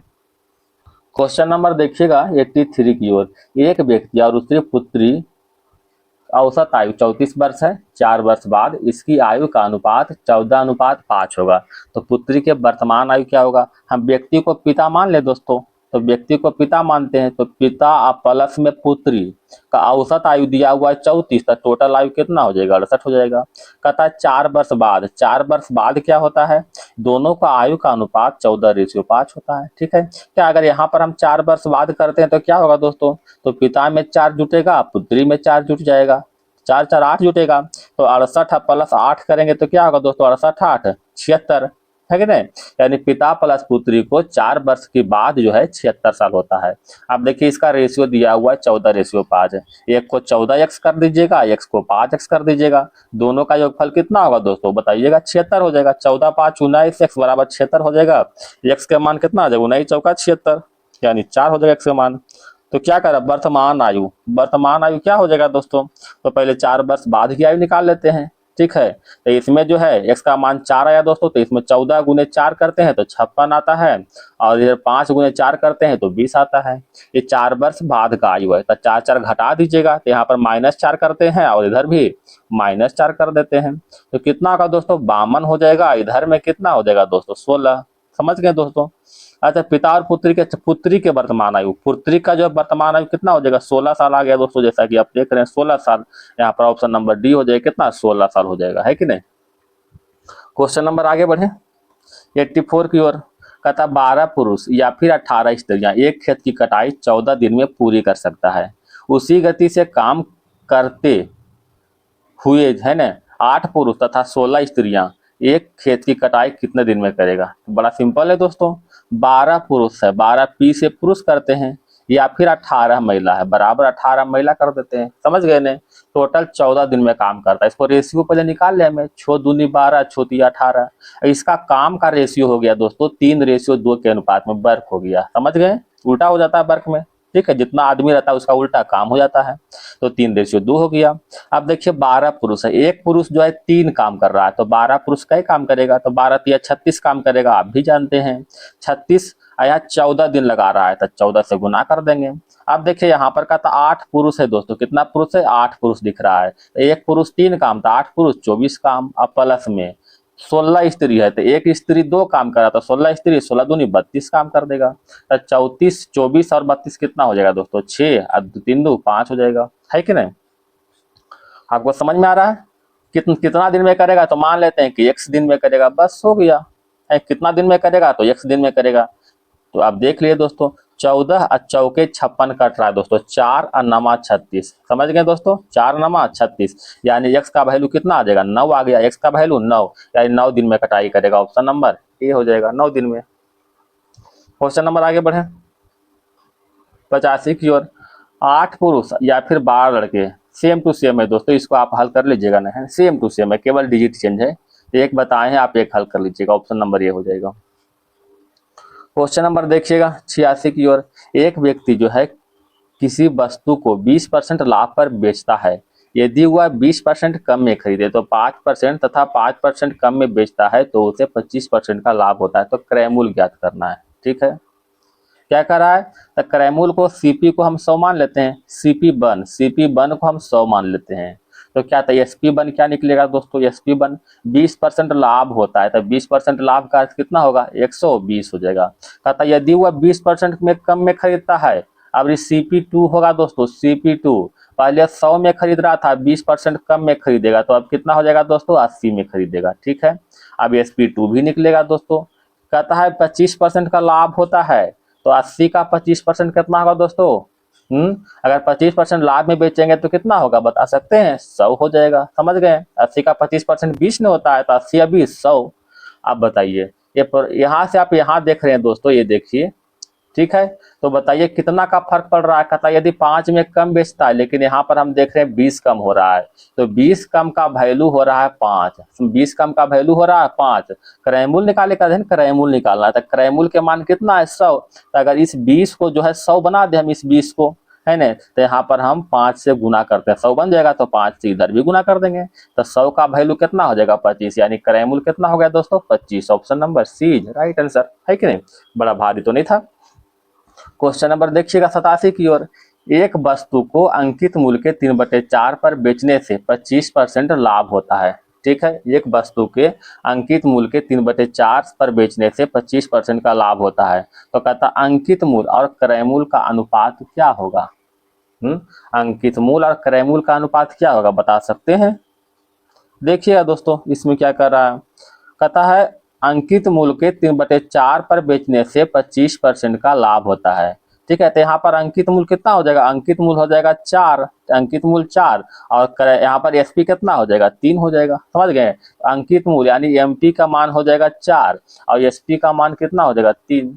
अच्छा, 3 पर जब बेचता है तो 25% का लाभ होता है। क्या यहाँ से सीपी आप निकाल सकते हैं? तो 3 बटा में सीपी का मान निकाल रहे दोस्तों। 25% का लाभ मतलब 125 गुना में 100 कर दीजिएगा। अब देखिए 25 चौका यानी कितना होगा दोस्तों? 4 या 12/5 जो है हमारा ये सीपी हो गया, 12/5। तो कहता अंकित मूल्य और क्रय मूल्य का अनुपात कितना? अंकित मूल्य देखिए 4, अंकित मूल्य 4 और क्रय मूल्य 12/5, 12/5, 4 और 3 12 कितना होगा? 5:3 आ रहा, 5:3 ऑप्शन नंबर 1 हो जाएगा, है कि नहीं? क्वेश्चन नंबर 88 देखिएगा दोस्तों, यदि a बटा b बराबर 1/3 हो तो मान निकालना है। ठीक है, मान निकालिए। 88 का देख रहे हैं। अच्छा, इसमें तो कुछ करना है नहीं दोस्तों, a का मान 1 धर दीजिएगा, b का मान 3 धर दीजिएगा, क्या हल हो जाएगा? इसमें कोई बड़ा भारी चीज है, तो ऑप्शन नंबर बी हो जाएगा, केवल मान धरना पुट करना, हल हो जाएगा। क्वेश्चन नंबर 89 की ओर देखते हैं दोस्तों, यदि दो गुणनखंड x³ प्लस में 10x² प्लस में mx प्लस में n तथा x-1 तथा x-2 हो तो कहता m और n के मान क्या होगा? यहाँ पर थोड़ा सुधार कीजिएगा, x-2 नहीं x+2 होगा। ठीक है, कुछ नहीं करना दोस्तों, अगर इतना बराबर हम 0 मानते हैं, x-1 बराबर 0 मानते हैं तो x का मान कितना हो जाएगा दोस्तों? 1। उसी तरह x+2 बराबर 0 करते हैं तो x का मान कितना हो जाएगा? -2 हो जाएगा ना। अब x का मान 1 धरो और x का मान -2 धर के हल कीजिए। तो x का मान 1 धरते हैं दोस्तों, पहले इस इक्वेशन को लिखते हैं एक बार। ठीक है, ध्यान दीजिएगा, x³ और प्लस में 10x² और प्लस में mx और प्लस में n बराबर 0 कर देते हैं। x का मान 1 धरिएगा तो 1 और प्लस में 10 और प्लस में m और प्लस में n बराबर 0, तो m प्लस n का मान आ जाएगा -11। ठीक है, अब x का मान जो है -2 धरिए एक बार, तो बस धर के देखें। तो यहाँ पर जब x का मान -2 धरेंगे दोस्तों तो 2 का क्यूब कितना होगा? -8 और प्लस में कितना होगा दोस्तों? 40 और प्लस में दोस्तों माइनस हो जाएगा, पर माइनस में m हो जाएगा, प्लस में n बराबर 0। यहाँ अगर इसको आप हल कीजिएगा दोस्तों, इसको यहाँ पर 2m हो जाएगा, सॉरी। ठीक है, इसको हल कीजिएगा दोस्तों तो आ जाएगा 2m और माइनस में n बराबर में आ जाएगा दोस्तों 32। ठीक है, कितना आ जाएगा? 32 आ जाएगा, है ना। तो इक्वेशन नंबर 1 हो जाएगा, इधर इक्वेशन नंबर 2 हो जाएगा। अभी दोनों को हल कर लीजिएगा, यह n से n कैंसिल हो गया। ठीक है, तो 2 आया m, इधर m 3m हो जाएगा, 3m बराबर 32 में से 11 गया 21 हो जाएगा। यहाँ से m के मान कितना हो जाएगा? 7। ठीक है, देखिए m के मान 7 कहाँ दिया हुआ? m के मान 7 यहाँ, ऑप्शन नंबर बी हो जाएगा। ठीक है, अगर m के मान रख देंगे दोस्तों, इसमें m के मान धर दीजिएगा कहीं भी, तो यहाँ से n के मान निकाल लीजिएगा, है कि नहीं। तो 11 7 18 हो जाएगा n के मान। क्वेश्चन नंबर आगे देखें 90 की ओर, कहता है f(x) एक बहुपद हो तो f-2 बराबर 0, इधर तो f(x) का गुणनफल होगा। तो इसमें देख, यहाँ पर देख जाएगा x बराबर 1 यहाँ पर हुआ दोस्तों। हम थोड़ा पिछला क्वेश्चन में देख रहे हैं, यहाँ पर हम देख रहे हैं दोस्तों कि x बराबर 1 हुआ, इसका मतलब क्या हुआ? x-1 बराबर 0 था। अगर x बराबर -2 हुआ, इसका मतलब x+2 बराबर 0 हो जाएगा। यहाँ पर x बराबर -2 दिया, इसका मतलब क्या हो जाएगा? x+2 हो जाएगा, है ना, x+2 ऑप्शन नंबर बी हो जाएगा। बड़ा सिंपल है कि नहीं। क्वेश्चन नंबर देखिएगा 91 की ओर, कहता हुआ सबसे छोटा भिन्न जो इतना इतना इतना के योगफल जोड़ने से पूर्ण संख्या प्राप्त होगा। तो पहले इन चारों को जो है जोड़ दीजिए, जोड़े आता है ना, जोड़ते हैं हम दोस्तों। 5 और 4 9 7 16। ठीक है, 5 4 9 7 16 और 16 9 कितना हो जाएगा? 25। और प्लस में कितना हो जाएगा? 3/4 और प्लस में 4/5 और प्लस में 3/8 और प्लस में 1/2, बस हो गया। अगर संभव है दोस्तों तो नीचे वाला बेस को जो है सबको बराबर कर दीजिए। ठीक है, तो नीचे वाला बेस बराबर कर दें। ठीक है, अच्छा इसका इन चारों का एलसीएम क्या आ रहा है दोस्तों? 40, तो नीचे सबको 40 बना देते हैं। ठीक है, तो इसको 10 से गुना कर दें तो ऊपर भी 10 से गुना, नीचे इसको 8 से गुना करते हैं तो ऊपर 8 से गुना, इसको 5 से गुना करते हैं तो 5 से गुना, इसको 20 से गुना करेंगे तो 20 से गुना। समझ गए? अब देखिए नीचे में सबका बेस देख रहे हैं बराबर 40 40 40, सबका बराबर हो गया, देखिए तो, है ना? बस हो गया काम खत्म। ऊपर 10 दिया 30 हो गया, इधर 8 चौका 32 हो जाएगा, 5 दिया 15 हो जाएगा, इधर 20, सबके जोड़िए 30 और 20 50 और 30 80, 10 90, 90 7 97, यानी 25 प्लस में 97 बटा में 40, 40 दूना 80, यानी कितना हो जाएगा 27 प्लस में 17 बटा 40। अब 17 बटा 40 में कितना जोड़ेंगे ताकि पूर्ण संख्या बन जाएगा, बताइएगा दोस्तों, हैं? तो हम देख रहे हैं अगर इसमें जो है 23 बटा में 40 जोड़ते हैं तो पूर्ण संख्या बनता है। 23 कहाँ से आया, कुछ नहीं किए, 40 में से 17 घटा दिए, ठीक है, वही 23 आया है। तो 23 बटा 40, ऑप्शन नंबर देख लीजिए, ऑप्शन नंबर सी हो जाएगा, है कि नहीं? पूर्ण संख्या बन जाएगा। क्वेश्चन नंबर 92 देखें, एक टोकरी में आधे सेव बेचे गए, 1/3 भाग को सड़े होने के कारण फेंकना पड़ा तथा शेष 20 को जो है शेष 20 सेव बचे, मालूम कीजिए कि टोकरी में आरंभ में कितने सेव थे, बताइए कितने सेव थे। कहता 1/3 भाग सड़ गया है, पहले तो आधा बेच दिया गया है, 1/2 बेच दिया गया है, 1/3 भाग सड़ गया है, ठीक है। मान लेते हैं कि टोकरी में जो है टोटल जो है 1 सेव है, ठीक है, या फिर नीचे का एलसीएम ले लीजिए, 3 और 2 कितना हो जाएगा 6 सेव मान लीजिए। तो मान ले टोकरी में टोटल 6 सेव है, 1/2 बेच दिया, मतलब कितना बेचा, आधा बेच दिया है, तो मेरे पास अब 3 सेव बचा है। आपका 1/3 भाग सड़ गया, शेष का नहीं बोल रहा है दोस्तों, इसी का बोल रहा है, ठीक है। तो 3 बेच दिया, 1/3 मतलब 2 जो है सड़ गया है, तो 3 और 2 5, 3 2 5। अब मेरे पास टोकरी में कितना सेव बचा है दोस्तों, टोकरी में मात्र 1 सेव बचा है, तो 1 सेव का यही दिया हुआ है कि टोटल 20 सेव बचा है ना, हमको निकला 1 सेव, यहाँ पर दिया हुआ 20 सेव। तो कहता मालूम किए टोकरी में आरंभ में कितने सेव थे, तो आरंभ में हम माने टोटल 6 सेव है, तो 1 को अगर 6 से गुना करते तो 6 आता है, तो इसी तरह 6 से गुना इधर भी कर देंगे, तो 20 है 120, यानी 120 सेव थे टोकरी में, हो गया, बड़ा भारी नहीं है। क्वेश्चन नंबर आगे बढ़ते हैं 93 की ओर। QRS एक चक्रीय चतुर्भुज है, दिया हुआ है दोस्तों, ठीक है।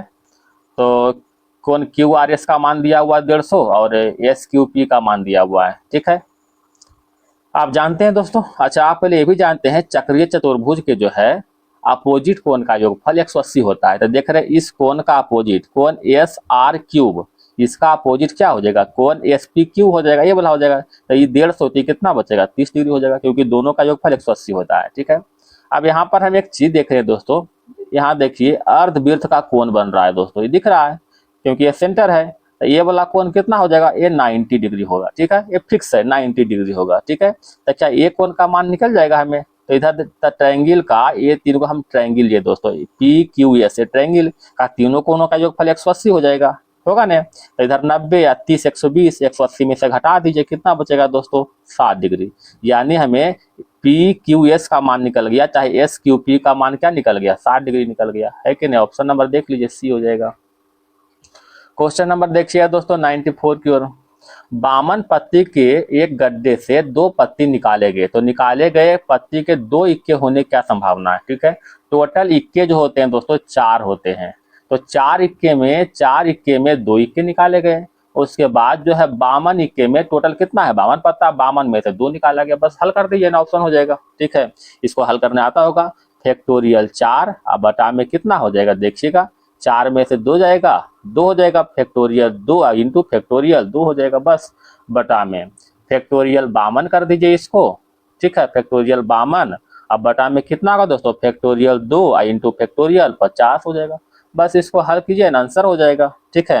अब फैक्टोरियल 4 को तोड़ते हैं दोस्तों, तो फैक्टोरियल 4 गुना में 3 गुना में फैक्टोरियल 2 कर दें, अब बटा में फैक्टोरियल 2 गुना में फैक्टोरियल 2 को तोड़ते हैं, थोड़ा सा 1 सेकेंड दोस्तों, फैक्टोरियल 2 को तोड़ते हैं 2 गुना में 1 फैक्टोरियल बचा हुआ है, तब फैक्टोरियल 2 का 2 ही छोड़ देते हैं।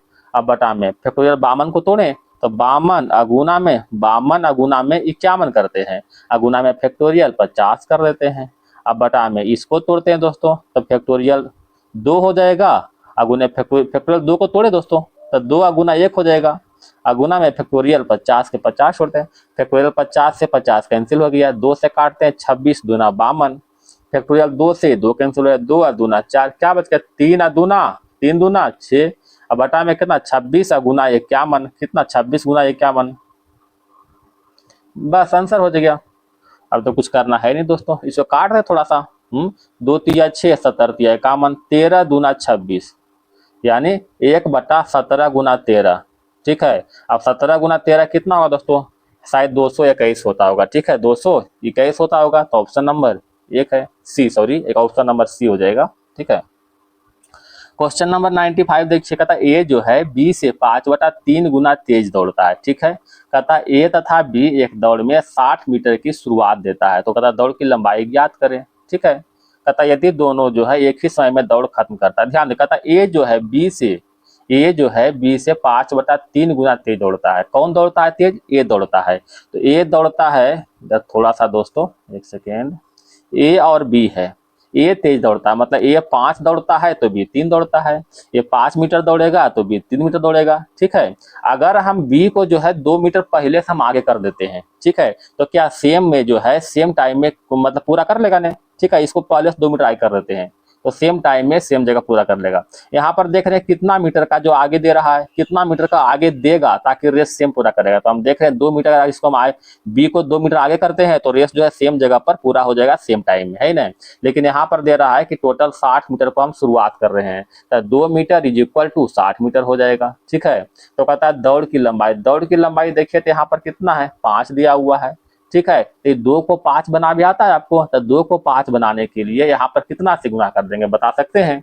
5/2 से गुना कर देते हैं ना, तो 5/2 से गुना कर देते हैं, तो इधर भी 5/2 से गुना कर दीजिएगा। देख लीजिए 2 से 2 कैंसिल, यानी 5 बराबर कितना हो जाएगा? 30, 30 5 150, यानी 150 मीटर का रेस था, ऑप्शन नंबर बी।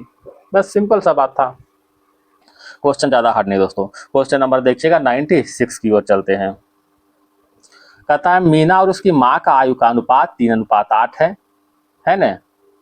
4 वर्ष बाद उसकी आयु का अनुपात क्या होगा यदि 10 वर्ष बाद उसकी आयु का अंतर 35 साल है? समझ गए? देख लीजिए दोस्तों, एक है मीना और एक है उसकी माँ का, दोनों का आयु का अनुपात दिया हुआ है 3:8। 4 वर्ष बाद उसकी आयु का अनुपात क्या होगा यदि 10 वर्ष बाद उसकी आयु का अंतर दिया हुआ है 35 साल दिया हुआ है। ठीक है, तो इसमें तो बड़ा भारी दिख नहीं रहा दोस्तों। अगर इसको हम 3x मानते हैं तो इसको कितना हो जाएगा दोस्तों? इसको कितना 8x हो जाएगा। समझ गए बात को, है ना। अब कहता है 10 वर्ष बाद उसके आयु का अंतर, 10 वर्ष बाद मतलब 3x और प्लस में 10, और इधर में कितना होगा दोस्तों? माँ कितना है 8x और प्लस में 10 हो जाएगा, तो 8x और प्लस में 10, अब इधर दोनों को माइनस कर देते हैं, बराबर में 35 साल। क्या यहाँ से x का मान निकल जाएगा दोस्तों? 8 में से 3 गया, 5x हो जाएगा।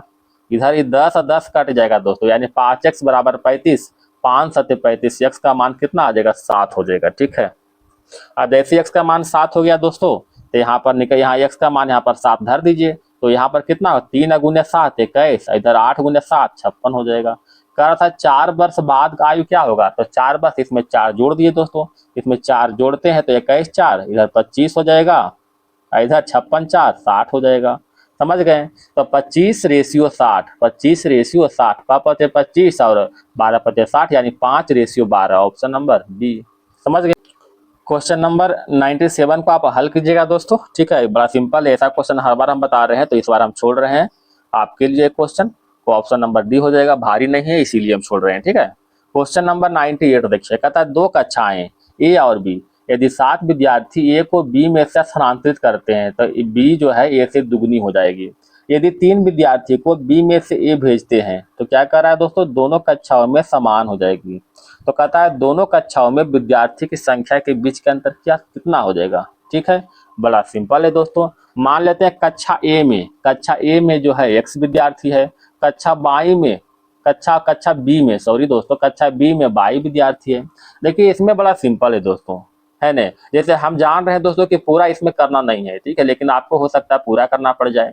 हम बीच वाला मेन मिड पार्ट पकड़ते हैं, ठीक है, मिड पार्ट पकड़ते हैं। तो कहता है यदि 3 विद्यार्थी बी से ए में भेजेंगे, जब बी से हम ए में भेजेंगे इसका मतलब बी में संख्या कम जाएगा, बी है 22 तो 22 में 3 कम जाएगा, और एक्स में क्या हो जाएगा? 3 विद्यार्थी बढ़ जाएगा। तो कहता है दोनों बराबर होता है। क्या यहाँ से निकाल लीजिए, है कि नहीं? तो 22 माइनस एक्स का मान कितना हो जाएगा? 3 3 6 हो जाएगा। अच्छा 22 माइनस एक्स क्या है दोस्तों? यही तो है कक्षा में विद्यार्थियों की संख्या का अंतर। कक्षा में x विद्यार्थी, कक्षा 22 में 22, यही तो विद्यार्थी की संख्या, दोनों कक्षा में विद्यार्थी की संख्या के बीच के अंतर क्या होगा? तो अंतर तो डायरेक्ट यहाँ से निकल गया 6, ऑप्शन नंबर ए। बस ऊपर से कोई मतलब ही नहीं रखना है, हमें डायरेक्ट आंसर मारना है। अब इच्छा ऊपर काम करने के लिए दोस्तों तो ऊपर भी कर सकते हैं, है ना? अब है ना, तो बस सिंपल सा बात है। तो लेकिन हम जान रहे हैं कि इतना करने से हो जाएगा, तो इतना हम कर दिए, है कि नहीं? तो अधिक दिमाग लगाना ही नहीं है, एक लाइन में आ रहा है, एक लाइन में मरना है। Question number 99। अब इसको आप पूरा हल कीजिएगा भाई, तो लगाइए 4 मिनट समय और, मन है तो, है ना? क्वेश्चन नंबर देखिएगा दोस्तों 99। 8 अंकीय संख्या इतना 4 से विभाज्य है तो Q का मान क्या होगा? अच्छा, आप जानते हैं दोस्तों 4 से विभाजक का नियम क्या होता है? अंतिम का 2 डिजिट जो है, अंतिम का 2 डिजिट जो है पूरा पूरी कट जाना चाहिए, वो 4 से विभाज्य हो जाएगा। तो बताए 88 4 से कट रहा है, पूरा पूरी कट रहा है, तो यहाँ पर इसके पहले Q का मान 1 धरे चाहे 50 धरे, उससे क्या फर्क पड़ता हमके है? लेकिन इसमें कह रहा है Q का अधिकतम मान, तो इसमें अधिकतम कौन सा हो जाएगा देख लीजिएगा, तो ऑप्शन नंबर ए, है ना? 7 भी धरेंगे फिर भी कटेगा, 4 धरेंगे फिर भी कटेगा, कुछ धरेंगे कट जाएगा, समझ गए? तो अधिकतम का रहा ऑप्शन से, तो अधिकतम कितना हो जाएगा? 9। क्वेश्चन नंबर देखिएगा दोस्तों 100 की ओर। जब एक तार को एक वर्ग में मोड़ा जाता है तो वर्ग का क्षेत्रफल 81 है, ठीक है? तो जब तार को अर्धवृत्ताकार आकार में मोड़ा जाता है तो अर्धवृत्त का क्षेत्रफल कितना हो जाएगा, ठीक है? ये वर्ग में एक तार लिए हैं दोस्तों, एक तार है, इसको जो है पहले हम वर्ग में मोड़ते हैं, ठीक है? आइए वर्ग में मोड़ दिए इसको में, है ना? इसका क्षेत्रफल 81 दिया हुआ, क्या क्षेत्रफल से हमें भुजा निकल जाएगा, है? तो इसका ए स्क्वायर बराबर 81 हो जाएगा, तो साइड का मान कितना हो जाएगा? 9, यानी 9 हो जाएगा, 9 9 9। यानी बताइए इसका परिमाप यानी लंबाई अगर इसका हम पूछे, ठीक है, इस तार की लंबाई पूछे तो इसका परिमाप पूछे, परिमाप यानी पेरीमीटर कितना हो जाएगा? 9 चौका 36 हो जाएगा, 36 हो जाएगा, ठीक है? अब यही जो है, यही यानी इसका लंबाई क्या निकल गया दोस्तों? 36 मीटर हो गया, है कि नहीं? अब इसी को जो है अर्धवृत्ताकार में मोड़ते हैं। अर्धवृत्ताकार मोड़े आता है आपको, यह देखिए, ये हो गया अर्धवृत्ताकार। इसका फार्मूला क्या होता है दोस्तों? है इसका फार्मूला क्या होता है ना? इसका होता है दोस्तों पाई आर प्लस में 2r, पाई आर प्लस में 2r इज इक्वल टू कितना हो जाएगा? 36, ठीक है? क्योंकि लंबाई सेम है, समझ गए? लंबाई सेम है। यहाँ से अगर हम r कॉमन लेते हैं दोस्तों तो कितना हो जाएगा बताइएगा? r कॉमन लेते हैं तो पाई का मान 22/7 और प्लस में 2, 7 दूनी 14, यानी r बराबर हो जाएगा 14, यानी 36/7 बराबर में 36 हो जाएगा। 36 36 कैंसिल, यहाँ से हमें r का मान निकल गया 7 हो गया, r के मान, समझ गए बात को? r के मान 7 है ना? अब क्षेत्रफल निकाले आता है, तो क्षेत्रफल बराबर क्या होगा बता सकते हैं दोस्तों? अगर क्षेत्रफल निकालना है तो क्षेत्रफल बराबर क्या हो जाएगा? क्षेत्रफल क्या होगा दोस्तों? पाई आर स्क्वायर बाई 2। पाई का मान आपको तो मालूम है दोस्तों, पाई का मान 22/7 इंटू आर के मान 7 गुना 7, अब बटा में 2 कर दीजिए, 7 से 7 कैंसिल हो जाएगी, 11 दूनी 22, 11 77 centimetre square. Option number A is right answer. Question number देखिएगा दोस्तों 101 की ओर आते हैं। कहता है विकल्पों में देखना है, रीजनिंग की ओर अब आते हैं दोस्तों। 15 है, 23 है, 31 है। 31 से 15 जोड़ दीजिएगा, 31 से प्लस 15 कितना होगा दोस्तों? 46। 46/2 करते हैं तो 23 आता है ना? 23 यहाँ पर दिख रहा है ना? तो इसमें आप जोड़ दीजिए, कौन सा हो जाएगा बताइएगा दोस्तों? यहाँ पर 36 से प्लस 20 कीजिएगा, कितना होगा? 56/2 28, option number B. Question number देखिएगा 102 की ओर। क्या कह रहा है? 17 को ऐसा कीजिए, 17 को जो है 2 से गुना कर दीजिए, कितना हो जाएगा? 34। अब 34 है, यहाँ पर दिया हुआ 35, तो 34 प्लस 35 कितना हो जाएगा? 69। अगर इसमें हम 3 जोड़ते हैं दोस्तों तो कितना आ रहा है? 72, जो कि 72 आ रहा है कि नहीं? उसी तरह हम यहाँ भी देखते हैं, 13 गुने 2 करेंगे तो 26, और 26 प्लस 27 कितना होगा दोस्तों? 26 प्लस 27 53 हो जाएगा, है ना? और 53 प्लस में अगर 3 जोड़ते हैं तो कितना हो जाएगा? 56, जो कि 56 दिया हुआ है कि नहीं? उसी तरह देख लीजिए किसमें हो रहा है दोस्तों, बताइएगा। अगर इसको जो है 15 को 2 से गुना करते हैं तो कितना होगा दोस्तों? 30, और 30 और 31 कितना हो जाएगा? 30 31 61 प्लस 3 64, ऑप्शन नंबर बी हो जाएगा, है ना? इसमें देखिएगा, इसमें क्या करना है दोस्तों? दोनों में से 8 और 16 दोनों में से किसी को हाफ कर दीजिए, ठीक है? दोनों में से किसी को हाफ कर दीजिए और उसके बाद जो है दोनों को आपस में गुना कर दीजिए, तो 8 गुने 16 के आधा कितना हो जाएगा? 16/2 कर देंगे तो 8 बराबर 64 हो जाएगा ने? तो उसी तरह देखिएगा दोस्तों, किसमें करें बताइएगा? अगर 56 14 8 में देखते हैं, दोनों में से इन दोनों में से किसी को हाफ कर दीजिए, अब बस गुना कर दिए, तो 14 को 2 से डिवाइड करेंगे, 7 गुना 8 कर देंगे तो 56, है ना? Option number 1 right answer. Question number देखिएगा 104 की ओर। कहता है सभी कंप्यूटर लैपटॉप है, सभी कंप्यूटर जो है ना लैपटॉप के अंतर्गत है, लैपटॉप के अंतर्गत। सभी लैपटॉप जो है मोबाइल है, सभी लैपटॉप जो है मोबाइल के अंतर्गत है। कुछ मोबाइल टैबलेट है, मोबाइल के कुछ भाग टैबलेट है, टैबलेट हो गया ना। कहता है कुछ मोबाइल कंप्यूटर है, कुछ मोबाइल जो है ये कुछ मोबाइल जो दोस्तों कंप्यूटर है, बिल्कुल कंप्यूटर है क्योंकि मोबाइल के अंदर ही कंप्यूटर है, ये सत्य है। सभी कंप्यूटर मोबाइल है, सभी कंप्यूटर मोबाइल है, ये भी सत्य है ना। कुछ कंप्यूटर टैबलेट है, कुछ कंप्यूटर, ये जो कंप्यूटर है दोस्तों क्या टैबलेट है? नहीं, कंप्यूटर में टैबलेट से कोई भी डायरेक्ट कनेक्शन नहीं दिया हुआ है, गलत हो जाएगा। तो 1 और 2 सत्य है, ऑप्शन नंबर क्या हो जाएगा? बी, है ना। क्वेश्चन नंबर देखिएगा 105 की ओर। सभी चावल गेहूं है, सभी चावल जो है, सभी चावल गेहूं के अंतर्गत आ रहा है, गेहूं हो गया। कुछ गेहूं दाल है, कुछ गेहूं जो है दाल है, सही है। कोई भी दाल सब्जी नहीं, कोई भी दाल जो है सब्जी नहीं है, कोई भी दाल सब्जी नहीं है ना। तो कहता है कुछ सब्जियां दाल, कुछ सब्जियां चावल है, कुछ सब्जियां चावल है, चावल सब्जी में कोई कनेक्शन नहीं दिया हुआ, गलत हो जाएगा। कुछ दालें चावल है, कुछ दाल जो है, कुछ दाल जो दिख रहा है चावल है, दाल चावल में कोई कनेक्शन है नहीं, कंफर्म नहीं है, ये भी गलत है। कुछ सब्जियां गेहूं है, कहता है कुछ सब्जी जो है गेहूं है, क्या सब्जी गेहूं से कोई कनेक्शन है? नहीं है, ये भी गलत। तो कोई भी अनुसरण नहीं कर रहा है, ऑप्शन नंबर क्या हो जाएगा देखिएगा?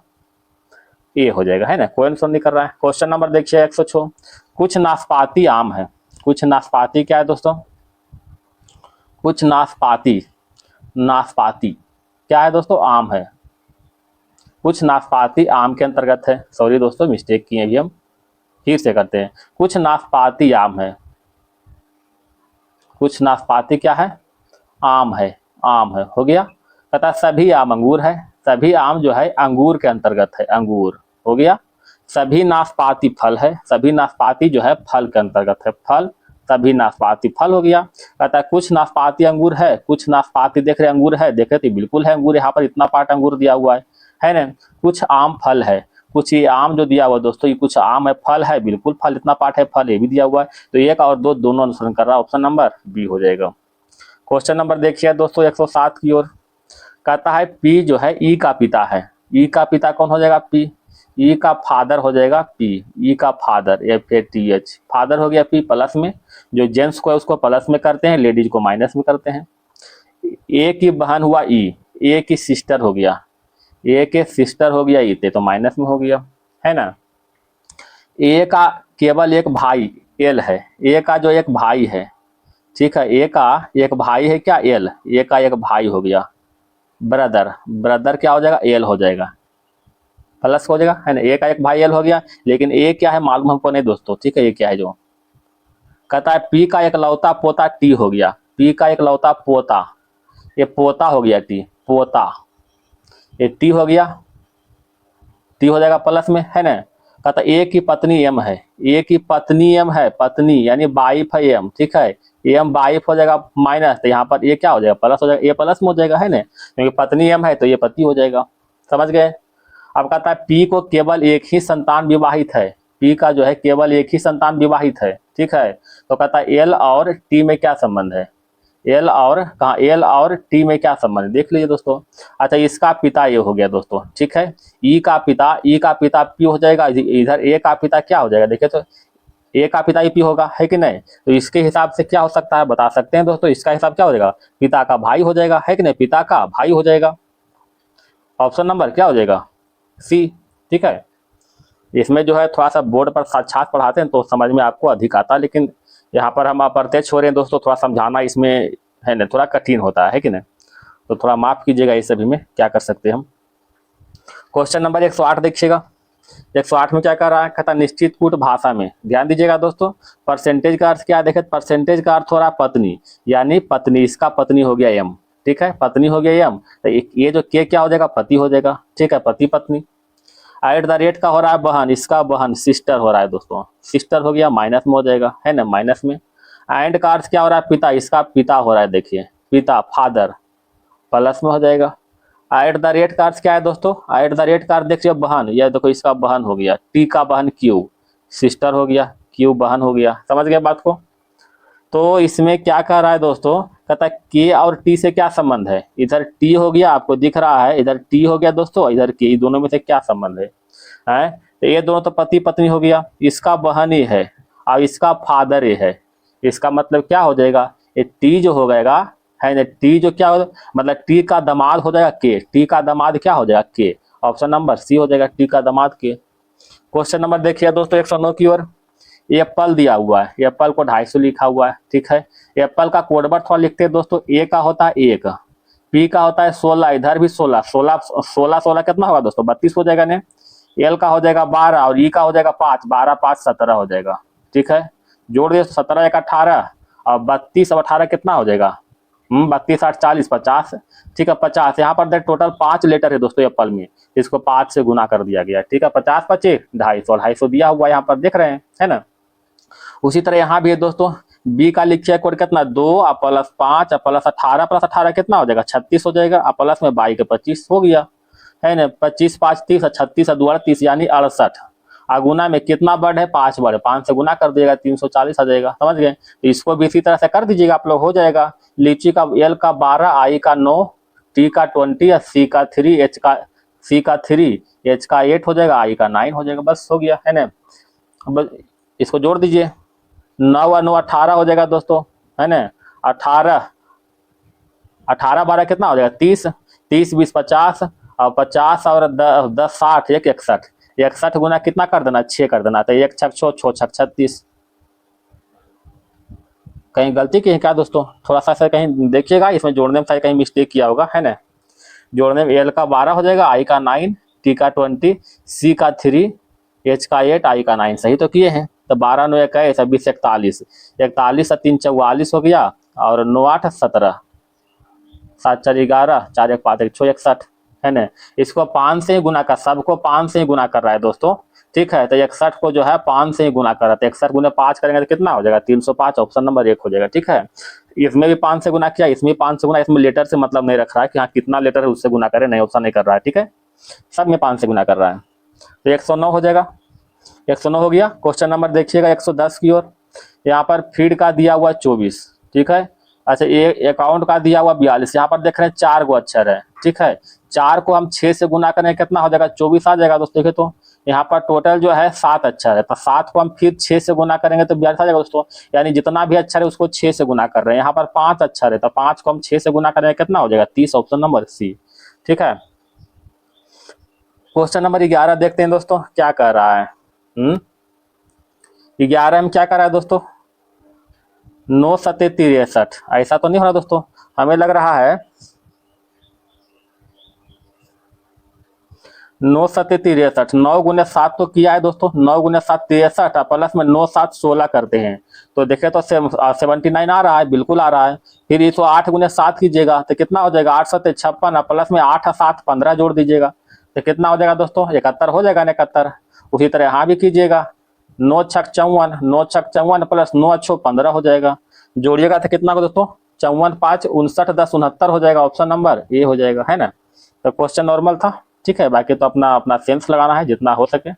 ए अक्षर वाले फला के विपरीत किया होगा, ठीक है। तो आप देख रहे हैं एक चीज दोस्तों कि ऐसा ऐसा ऐसा मतलब बहुत बार हम बता चुके हैं। देखिए जेड और जेड जो है सेम फलक में मिल रहा है, ठीक है। जेड और जेड जो है सेम फलक में मिला था, जब सेम फलक में रहेगा ना तो ए का अपोजिट बाई हो जाएगा, आर का अपोजिट टी हो जाएगा। तो यहाँ ए का अपोजिट क्या हो जाएगा बाई, ऑप्शन नंबर ए। जब इस कंडीशन रहे तो, अलग कंडीशन के बात हम नहीं करें, तो सेम कंडीशन रहे तो। क्वेश्चन नंबर देखिएगा 13 की ओर। क्या कहा दोस्तों, ये फ्लाइट को ही देखिए आगे पीछे करके लिख दिया गया वर्ड को, ठीक है।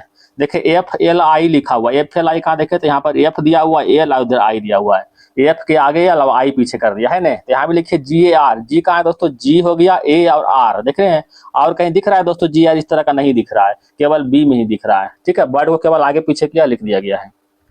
क्वेश्चन नंबर देखिए दोस्तों 114 की ओर। क्या किया गया दोस्तों, देखिए ए में जो है 3 जोड़े हैं, प्लस में 3 जोड़ेंगे तो 4 आ जाएगा।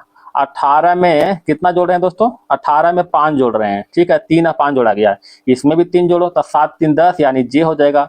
यहाँ पर जोड़े कितना 5 जोड़ो तो 6 और 5 कितना हो जाएगा 11, मतलब के हो जाए जे और के कहाँ है तो जे और के केवल इसी में, ऑप्शन नंबर सी हो जाएगा, है ना। बाकी उतना दिमाग लगाना ही नहीं है, आंसर कैसे मरा जाए, है ना। एग्जाम पास होने के बाद कोई पूछता नहीं कि कैसे नंबर आया क्या है नहीं, ठीक है। सेंस लगा मारो निकलो, ठीक है, ताकि आपको समय वहां पर बचे। क्वेश्चन नंबर 15 की ओर आते हैं दोस्तों, ठीक है। क्या दिया हुआ देखे तो बता सकते हैं दोस्तों। यहाँ देखिए टी से देखे भी ले गया, प्लस में 2 किया गया है ना, इसमें प्लस में 2 किया है दोस्तों। इधर देखिए जी का 7, इधर कितना प्लस में 5 किया हुआ है, ठीक है। तो यहाँ भी करते हैं, 13 में 2 जोड़ेंगे तो 15 यानी ओ हो जाएगा, ठीक है। और 16 में अगर 5 जोड़ेंगे तो कितना हो जाएगा, इस मतलब यू हो जाएगा, यानी पहला अक्षर ओ, अंतिम अक्षर यू। ओ और यू कहाँ है दोस्तों, देखिए ओ और यू केवल यहाँ पर है, ऑप्शन नंबर डी हो जाएगा। सिंपल सा बात है, बीच से कोई मतलब है ही नहीं, इतनी छट गया तो ऑप्शन। क्वेश्चन नंबर देखिए दोस्तों 16 की ओर, ये सब तो आप खुद बनाइएगा दोस्तों, ये सब तो बताने वाले हम है नहीं, इसमें तो केवल मान धरना है और हल करना है। 16 का 4 हो गया, 17 का 3, 18 का 1, 19 का 3, 20 का देखिए दोस्तों 3, 21 का 4। अच्छा 21 का बताते हैं दोस्तों, 21 को हम भाग नहीं सकते हैं, 20 21 दोनों हम बताते हैं, ठीक है। ध्यान दीजिएगा दोस्तों, 20 बताएंगे, 21 आप खुद बना जाएंगे क्योंकि 21 जो है सेम टू सेम है। तो पहले 20 हम बताते हैं, ये क्वेश्चन हम बता रहे हैं। कहता प्रेज को प्रत्येक अक्षर को वर्ण माला के क्रम के अनुसार व्यवस्थित करना है, तो कितने अक्षर का स्थान अपरिवर्तित रहता है। ये क्वेश्चन देखिए हर सेट में आया हुआ है, कोई सेट छूटा ही नहीं। अगर आप रेगुलर सेट देख रहे हैं दोस्तों तो फिर आपके लिए चुटकी में है, समझ गए ना। तो बाकी आपको सेट देखने पर डिपेंड करता है। पहला अक्षर कौन आएगा दोस्तों, ए आएगा, ए के बाद ई आएगा, तो यहाँ पर पी के सामने ए लिखते हैं, उसके बाद ई लिखते हैं, है ना। ए, उसके बाद क्या आएगा दोस्तों, आई आ जाएगा, आई के बाद बताइएगा पी, आई फिर पी, आई पी हो गया दोस्तों। उसके बाद आर और एस आ जाएगा। देखे तो वर्ण क्रम के अनुसार हो गया, देखे तो वर्ण क्रम में। तो कहता है कितने अक्षर का स्थान अपरिवर्तित रहता है, देखिए कोई इसमें है, हमें लगा कि सबका स्थान परिवर्तित है दोस्तों, देख रहे हैं किसी का स्थान सेम नहीं है, सबका परिवर्तित है, तो क्या हो जाएगा, नन ऑफ दिस, एक का भी नहीं, ऑप्शन नंबर सी हो जाएगा, है ना। सबका स्थान परिवर्तित है ना। तो 120 का तो हो गया दोस्तों। क्वेश्चन नंबर 21 क्या बना लीजिएगा, सेम टू सेम है दोस्तों, ठीक है। ये क्वेश्चन और मिलेगा क्योंकि प्रत्येक सेट में 3 क्वेश्चन मिलता है, तो ये क्वेश्चन छोड़ते हैं, अगला जो आएगा ना बता देंगे। इसका ऑप्शन नंबर डी हो जाएगा। 21 के बाद 22 देखिएगा, भिन्न अक्षरों के समूह को चयन करना है, तो चयन कीजिएगा दोस्तों, क्या आ जाएगा, ठीक है। यहाँ पर हम देख रहे हैं कि ये दोनों का अंतर देखिएगा, ये दोनों का अंतर कितना हो रहा है दोस्तों, प्लस में 11 5 16, प्लस में 5 हो रहा है। ये दोनों का अंतर देखिएगा 8 प्लस 5 13, है ना। ये दोनों का अंतर कितना हो दोस्तों, प्लस में 5 हो रहा है। ये दोनों का अंतर कितना हो जाएगा, प्लस में 4 हो रहा है, बस अंतर मिल गया हमें, सब में 5 5, इसमें 4, ऑप्शन नंबर सी हो जाएगा। समझ गए बात को दोस्तों, सिंपल सा, है ना। क्वेश्चन नंबर आगे देखिए 23 की ओर, फिर देखिएगा दोस्तों ये दोनों का अंतर क्या हो रहा है दोस्तों, देखिए तो प्लस में 3 का अंतर हो रहा है, यहाँ भी देखिएगा प्लस में 3 का अंतर हो रहा है दोस्तों। यहाँ देखिएगा 16 3 19, प्लस में 3 का अंतर हो रहा है दोस्तों, ठीक है। इधर देखिए कितना का अंतर हो रहा है, 21 4 25, प्लस 4 का अंतर हो रहा है, ऑप्शन नंबर सी हो जाएगा। समझ गए। तो क्वेश्चन तो भारी ऐसा नहीं लग रहा है दोस्तों, बाकी देखिएगा। यहाँ भी देखिएगा दोस्तों, दोनों में अंतर निकालते हैं, 19 2 21 प्लस 2 के अंतर हो रहा है। इधर देख रहे हैं दोस्तों 16 3 19 प्लस 3 के अंतर हो रहा है दोस्तों। यहाँ देखिए 22 3 25 प्लस 3 के अंतर, अब 20 3 23 प्लस 3 के अंतर। यहाँ देखिए प्लस 2 का अंतर हो रहा है, ऑप्शन नंबर ए हो जाएगा। क्वेश्चन नंबर देखिए दोस्तों 25 को क्या कर रहा है इसमें, ये तो क्रम वाइज के अनुसार बैठाना है। तो पहले हम लोग भेड़ पालते हैं, भेड़ से हम लोग जो ऊन निकालते हैं, ऊन निकालने के बाद क्या करते हैं दोस्तों बताइएगा, सूत निकालते हैं उससे, यानी 5 1 4, 5 1 4 कहाँ है, देखिए 5 1 4 यहाँ भी यहाँ है। उसके बाद वस्त्र बनाते हैं, फिर दुकान में बेचते हैं, ठीक है, यानी 3 और 2 3 2 यहाँ है, ऑप्शन नंबर डी हो जाएगा, है ना। क्वेश्चन नंबर देखिए दोस्तों 126 की ओर आ गया, फिर उस तरह क्वेश्चन, है ना। कहता है जर्नी को प्रत्येक वर्ण क्रम के अनुसार जो है व्यवस्थित करना, कितने अक्षर का स्थान अपरिवर्तित रहता है। तो पहले कौन आएगा दोस्तों बताइएगा, पहले तो ई आ जाएगा, ई से पहले कुछ है, ई के बाद आ जाएगा जे, है ना दोस्तों। तो ई आ जाएगा, ई के बाद जे आ जाएगा, उसके बाद बोलिएगा, उसके बाद क्या आएगा, जे के बाद आ जाएगा दोस्तों एन आ जाएगा, और एन के बाद ओ आ जाएगा, एन फिर ओ, एन ओ हो गया। ओ के बाद आएगा दोस्तों आर हो जाएगा, और फिर यू, आर यू, और लास्ट में बाई। अब देख कितने अक्षर का स्थान अपरिवर्तित है, देख लीजिए, ई नहीं, J N O R U Y, केवल एक अक्षर, बाई ऊपर नीचे, बाई ऊपर नीचे, है कि नहीं, केवल एक ही है जो दोस्तों। अच्छा इसमें थोड़ा सा क्वेश्चन उल्टा पूछा है, कितने अक्षर का स्थान परिवर्तित हो गया है, तो एक अक्षर अपरिवर्तित है, तो बाकी 1 2 3 4 5 6 अक्षर जो है परिवर्तित हो चुका है, ऑप्शन नंबर डी, 6 अक्षर जो है परिवर्तित हो चुका है, ये जो है अपरिवर्तित है ना।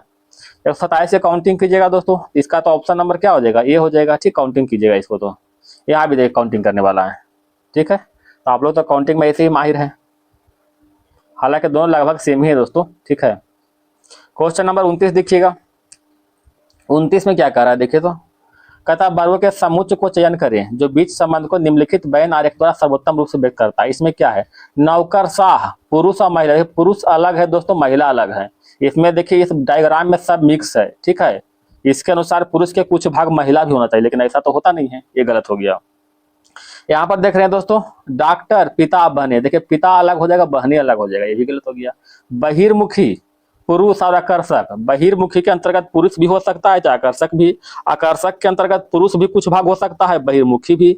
पुरुष के अंतर्गत कुछ भाग आकर्षक भी, कुछ भाग बहिर्मुखी भी। तो option number C right answer correct हो जाएगा, है ना।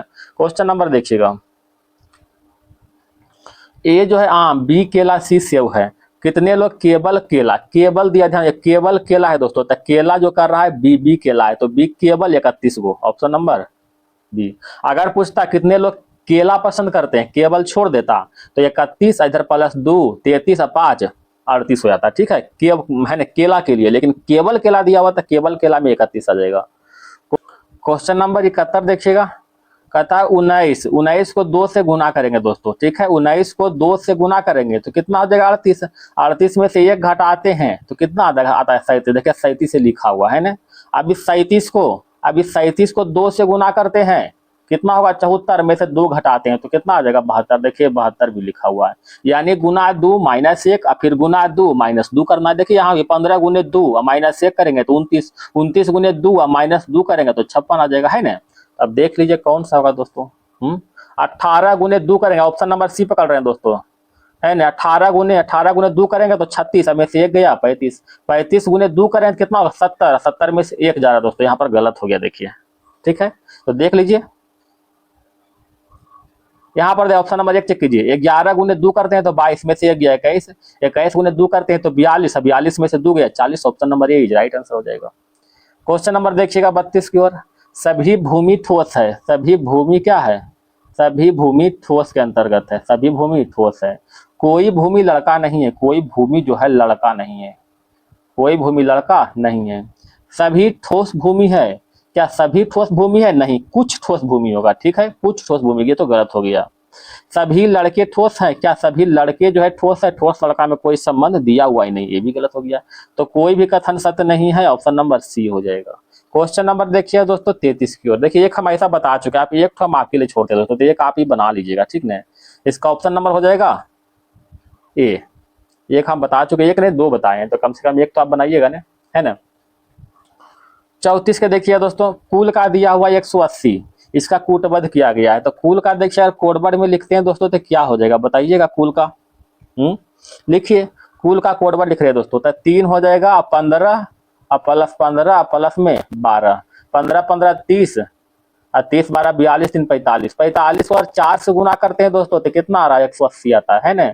उसी तरह यहाँ भी देखते हैं दोस्तों, पहले इसको चेक कर लेते हैं, मैन को एम को 13 प्लस 1 प्लस में 14, तो 14 दूनी 28, 28 को 3 से गुना कर रहे हैं तो राशि आ रहा है, यानी जितना लेटर उतना गुना करते हैं। यहाँ पर 4 गो वर्ड है तो 4 से गुना किए, यहाँ पर मैन में 3 वर्ड है तो 3 से गुना किए, इसमें 5 वर्ड है तो 5 से गुना करना पड़ेगा, ठीक है। तो क्यू को लिखते हैं दोस्तों 17 प्लस में 21 प्लस में 9 प्लस में 5 प्लस में टी का 20 हो गया ना। जोड़ लीजिए अब, 21 9 30 हो जाएगा, 17 5 22 20 42, 17 5 22 20 42, कितना हो दोस्तों 2 4 3 7 72, 72 को 5 से गुना करेंगे तो कितना हो जाएगा बता दीजिए, 360, ऑप्शन नंबर 1।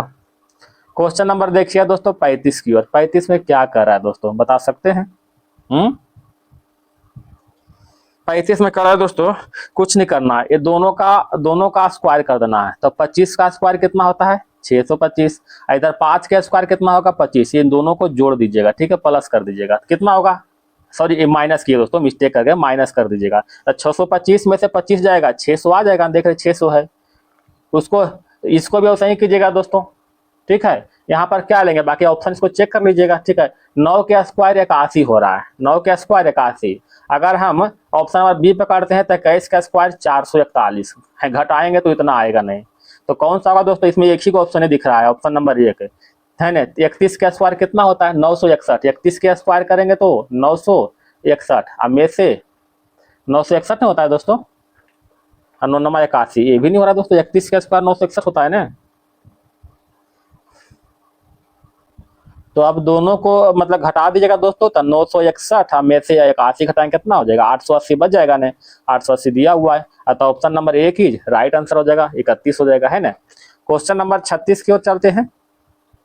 कहता एक बस चालक बिंदु ए से चला और पूरब की तरफ 25 किलोमीटर गया, ठीक है। बिंदु ए से चला, पूरब की तरफ 25 किलोमीटर गया, ठीक है। वह बाएं मुड़ा और 30 चला, बाएं मुड़ा 30 चला, यहाँ पर 25 चला, यहाँ पर 30 चला।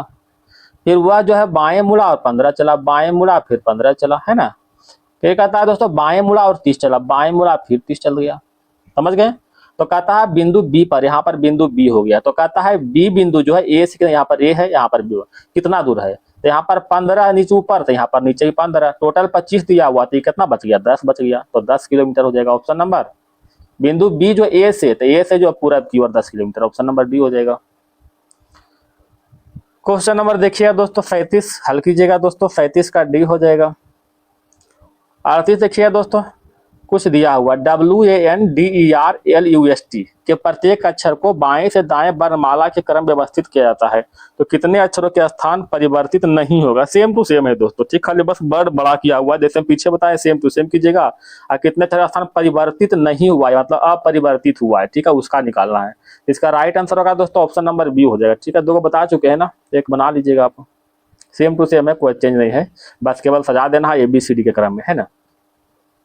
देखिए दोस्तों क्या होगा, 12 से 13 हो रहा है दोस्तों, और 13 से 30 हो रहा है, ठीक है, मतलब डिफरेंस से तो काम चलेगा नहीं। तो 12 गुना 1 करते हैं प्लस 1 करते हैं तो 13 होता है, 13 गुने 2 करते हैं प्लस में 4 करते हैं तो 30 आता है दोस्तों। और 30 गुना अगर 3 करते हैं, 30 गुना 3 करते हैं प्लस में 9 करते हैं, तब कितना होता है, 99 होता है। अब गुना 1 गुना 2 फिर गुना 3, यहाँ पर गुना 4 हो जाएगा, तो यहाँ पर गुना क्या हो जाएगा, 5 हो जाएगा, समझ गए ना। 1 का स्क्वायर, यहाँ तक 4 है, मतलब 2 का स्क्वायर 9 है, तो 3 का स्क्वायर, अगला आ जाएगा 4 का स्क्वायर दोस्तों, है ना। तो अगला क्या आ जाएगा, 5 का स्क्वायर, मतलब 25 हो जाएगा, बस जोड़ दीजिए इसको।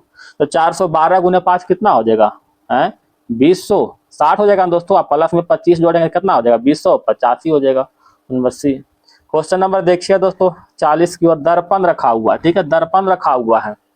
तो पहले तो ये देखिए दोस्तों, दर्पण यहाँ पर ट्रायंगल है, ठीक है। तो इसको अगर हम इसको उल्टेंगे दोस्तों दर्पण की तरह, तो ट्रायंगल कभी पलटेगा नहीं, इस तरह से ट्रायंगल कभी पलटेगा नहीं, ठीक है। जब भी ट्रायंगल रहेगा तो इसी तरह से रहेगा। तो इस तरह का ट्रायंगल कहाँ है, सेम टू सेम, एक यहाँ पर दिख रहा है, एक यहाँ पर ट्रायंगल दिख रहा है, समझ रहे हैं दोस्तों, है। ये दो जगह ट्रायंगल दिख रहा है दोस्तों।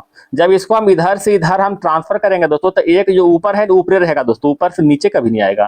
तो ऊपर देखिए एक इसमें दिया हुआ, इसमें तो है नहीं, है ना, इसमें देखिए साइड में आ गया एक वाला, तो ऑप्शन नंबर बी हो जाएगा। ये देख रहे बिंदु एक ऊपर ऊपर के ऊपर ही रहेगा, ठीक है, क्योंकि इसका हम बाती जल प्रतिबिंब निकाल नहीं रहे हैं। अगर जल प्रतिबिंब निकालते तो एक नीचे आ सकता था, लेकिन हम दर्पण निकाल रहे हैं, ठीक है। तो दर्पण में लेफ्ट से राइट होता है, ठीक है। क्वेश्चन नंबर देखिएगा, तो इसका आंसर क्या हो जाएगा, option number B. Question number देखिएगा 41 की ओर, यहाँ पर देखिए पंचभुज दिया हुआ है दोस्तों, दिख रहा है पंचभुज है, आगे बढ़ाते हैं चतुर्भुज। तो इसमें देखिए चतुर्भुज दिया हुआ, तो आगे बढ़ाएंगे तो त्रिभुज हो जाएगा, है ना। यहाँ पर देखिए 2 गो अंदर दिया हुआ है, तो इसमें 1 ठो बाहर खाली हो गया, 2 गो सॉरी 1 ठो अंदर खाली हो गया, 2 गो बाहर हो गया। इसमें भी सही है, इसका मतलब क्या होगा, 1 गो अंदर हो जाएगा खाली, 2 गो बाहर हो जाएगा, ठीक है, देख लीजिए। तो इसका आंसर क्या हो जाएगा, देखिए ऑप्शन नंबर डी हो जाएगा, है ना, डी। क्वेश्चन नंबर देखिए दोस्तों 42 की ओर, 42 में क्या कर रहा है दोस्तों, देखिएगा इसमें नीचे आप देखिएगा, देखिए नीचे देखिए, एक तो पूरा काला किया हुआ दोस्तों, यहाँ पर देखो एक देखिए 3 तरह का दिया हुआ है, इसमें देखिए और इसमें, और एक इसमें लगभग सेम है, लेकिन इसमें बिल्कुल अलग हो रहा है दोस्तों, है ना, बिल्कुल अलग हो रहा है। तो ऑप्शन नंबर सी हो जाएगा, विकल्प 3 जो है भिन्न है। क्वेश्चन नंबर 143 देखिएगा दोस्तों, आप देख रहे हैं इस आकृति में, देख रहे हैं दोस्तों कि इधर देखिए इसके सामने ये देखिए लाइन है, गोल है, यहाँ भी देखिए लाइन है, इधर गोल दिया हुआ, इधर देखिए आकृति खाली है, इधर भी खाली है, मतलब ऊपर खाली रहेगा। एक लाइन यहाँ बीच से होगा दोस्तों, एक लाइन और बीच से ही जाएगा। इसमें देखिए गोल वाला है, आकृति 1 में गोल वाला है, कैंसिल हो जाएगा। आकृति 2 में देखिए इसमें 1 2 ही लाइन है, 1 लाइन और 2 लाइन है, लेकिन इसमें 1 2 और 3 लाइन है आकृति 2 में, ये भी कैंसिल हो गया, ठीक है। इसमें देखिए दोस्तों आकृति 3 जो है हो रहा है दोस्तों, आकृति 4 में देखिए ऊपर में दिया हुआ, जबकि नीचे में देख रहे लाइन जो है किस में, नीचे में है, तो आकृति 4 भी कैंसिल हो गया इस लाइन के वजह से, दोनों लाइन के वजह से। तो option number C right answer हो जाएगा। क्वेश्चन नंबर 4 देखिए दोस्तों, एक कागज का टुकड़ा लिया गया है, ठीक है, इस तरह से इसको जो है बीच से काट दिया गया। काटने के बाद जो है, मतलब काटा नहीं दोस्तों, मोड़ दिया गया है। फिर उसके बाद इस तरह से पलट दिया गया है, जैसा कि तीर में दिखाया गया है। तो अब आकृति बन गया दोस्तों, इस तरह से आकृति बन गया। अब इसको फिर जो है बीच से, जैसा कि देख रहे हैं आकृति है ना, बीच से इसको इधर से मोड़ दिया गया। मोड़ने के बाद आकृति देख रहे हैं कैसा बन गया। ठीक है, अब यहाँ पर 2 गो छेद कर दिया, देख रहे हैं 2 गो छेद हो गया ने। अब इसको जब खोलेंगे दोस्तों तो 2 छेद हुआ, ऊपर 2 छेद और बन जाएगा। ठीक है, यानी 4 छेद हो गया। एक बार राव खोलेंगे तो 4 छेद और बनेगा, यानी टोटल हमें 8 छेद चाहिए। तो 8 छेद वाला कौन सा, ऑप्शन नंबर डी हो जाएगा। क्वेश्चन नंबर 45 देखिएगा, कहता है इसमें हरे का विपरीत क्या होगा। देख रहे हैं दोस्तों हरा, यहाँ देखिए हरा है, एक हरा देखिए दिया हुआ है दोस्तों, ग्रीन यहाँ भी दिया हुआ है। तो हरा के जो बगल में रेड और ब्लू है, यहाँ देखिए ब्लू कैंसिल हो जाएगा क्योंकि बगल में है। ग्रीन के बगल में इंडिगो और ब्लू है तो इंडिगो कैंसिल हो जाएगा। 2 गो हमें कैंसिल हो गया दोस्तों। ठीक है, 2 कैंसिल हो गया।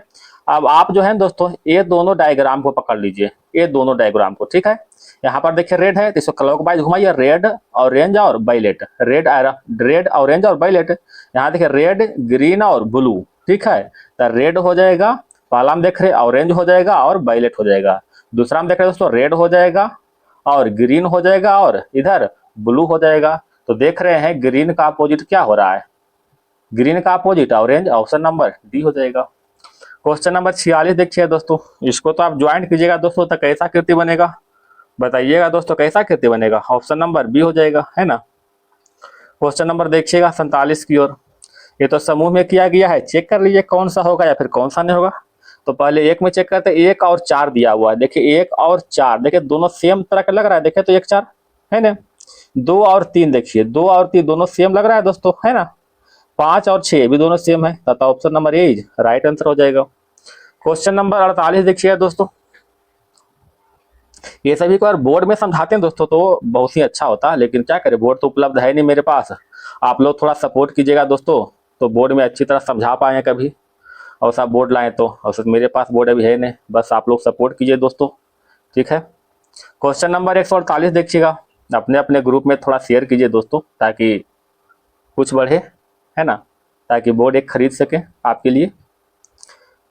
उस उत्तर आकृति को चुनिए जिसमें प्रश्न आकृति छिपी है। ये देखिए प्रश्न आकृति है दोस्तों, एक डमरू है ना, डमरू है ना, ये देखिए डमरू है। अब यह आकृति अब कहाँ दिख रहा है, यह देखिए ऑप्शन नंबर बी में चेक कीजिए, देखिए ये डमरू मिल गया हमें, है ना, तो ऑप्शन नंबर बी हो जाएगा। क्वेश्चन नंबर देखिए दोस्तों 49 की ओर चलते हैं, कहता है इसको 180 डिग्री घुमाना इधर दोस्तों। ठीक है, तो जैसे 180 घुमाएंगे दोस्तों तो ये ट्रायंगल दिख रहा है, ट्रायंगल, ये ट्रायंगल हो जाएगा इधर हो जाएगा। ठीक है, तो ट्रायंगल इधर कने दिख रहा है, एक इसमें दिख रहा है, एक इसमें दिख रहा है, एक इसमें दिख रहा है, ये तो कैंसिल हो गया दोस्तों, इसमें ट्रायंगल इधर ही रह गया। ये ट्रायंगल दिख रहा है दोस्तों, ये वाला ट्रायंगल, जब इसको 180 घुमाएंगे दोस्तों तो ये कहाँ आ जाएगा मालूम है, यहाँ पर आ जाएगा। ठीक है, ये कहाँ आ जाएगा, यहाँ पर आ जाएगा। तो बताइए ये यहाँ पर कहाँ ट्रायंगल दिया हुआ तीनों में, इसमें तो यहाँ पर नहीं दोस्तों, कैंसिल हो गया। इसमें एक है दोस्तों, ठीक है, इसमें देखिए इधर दे दिया, ये भी कैंसिल हो जाएगा। Option number C right answer हो जाएगा, समझ गए, option number C right answer. Question number देखिए दोस्तों 150, ये तो हर सेट में आ रहा है दोस्तों, देखिएगा बताते हैं। कहता है बी ई ए के दिया हुआ बट देख रहे हैं बी ई ए के, इसको जो है मिलान करना ऑप्शन से किस में आ रहा है। पहला में 4 4 दिया हुआ दोस्तों, तो यहाँ से 4 में लाइन खींचना है, 4 में खींचना है, यहाँ बी पर कट रहा है तो इसका मान बी हो जाएगा। 7 5 देखिए 7 इधर में 5 ई पर कट रहा है तो ई हो जाएगा। 2 2 यहाँ पर 2 हो गया दोस्तों, यहाँ भी 2 हो गया, ए पर कट रहा है दोस्तों तो ए हो जाएगा। 8 8 यहाँ 8 हो गया दोस्तों, यहाँ भी 8 हो गया, के पर कट रहा है तो के हो जाएगा। तो बी ई ए के, देखिए बी ए के है ना, तथा ऑप्शन नंबर ए राइट आंसर हो जाएगा, है ना।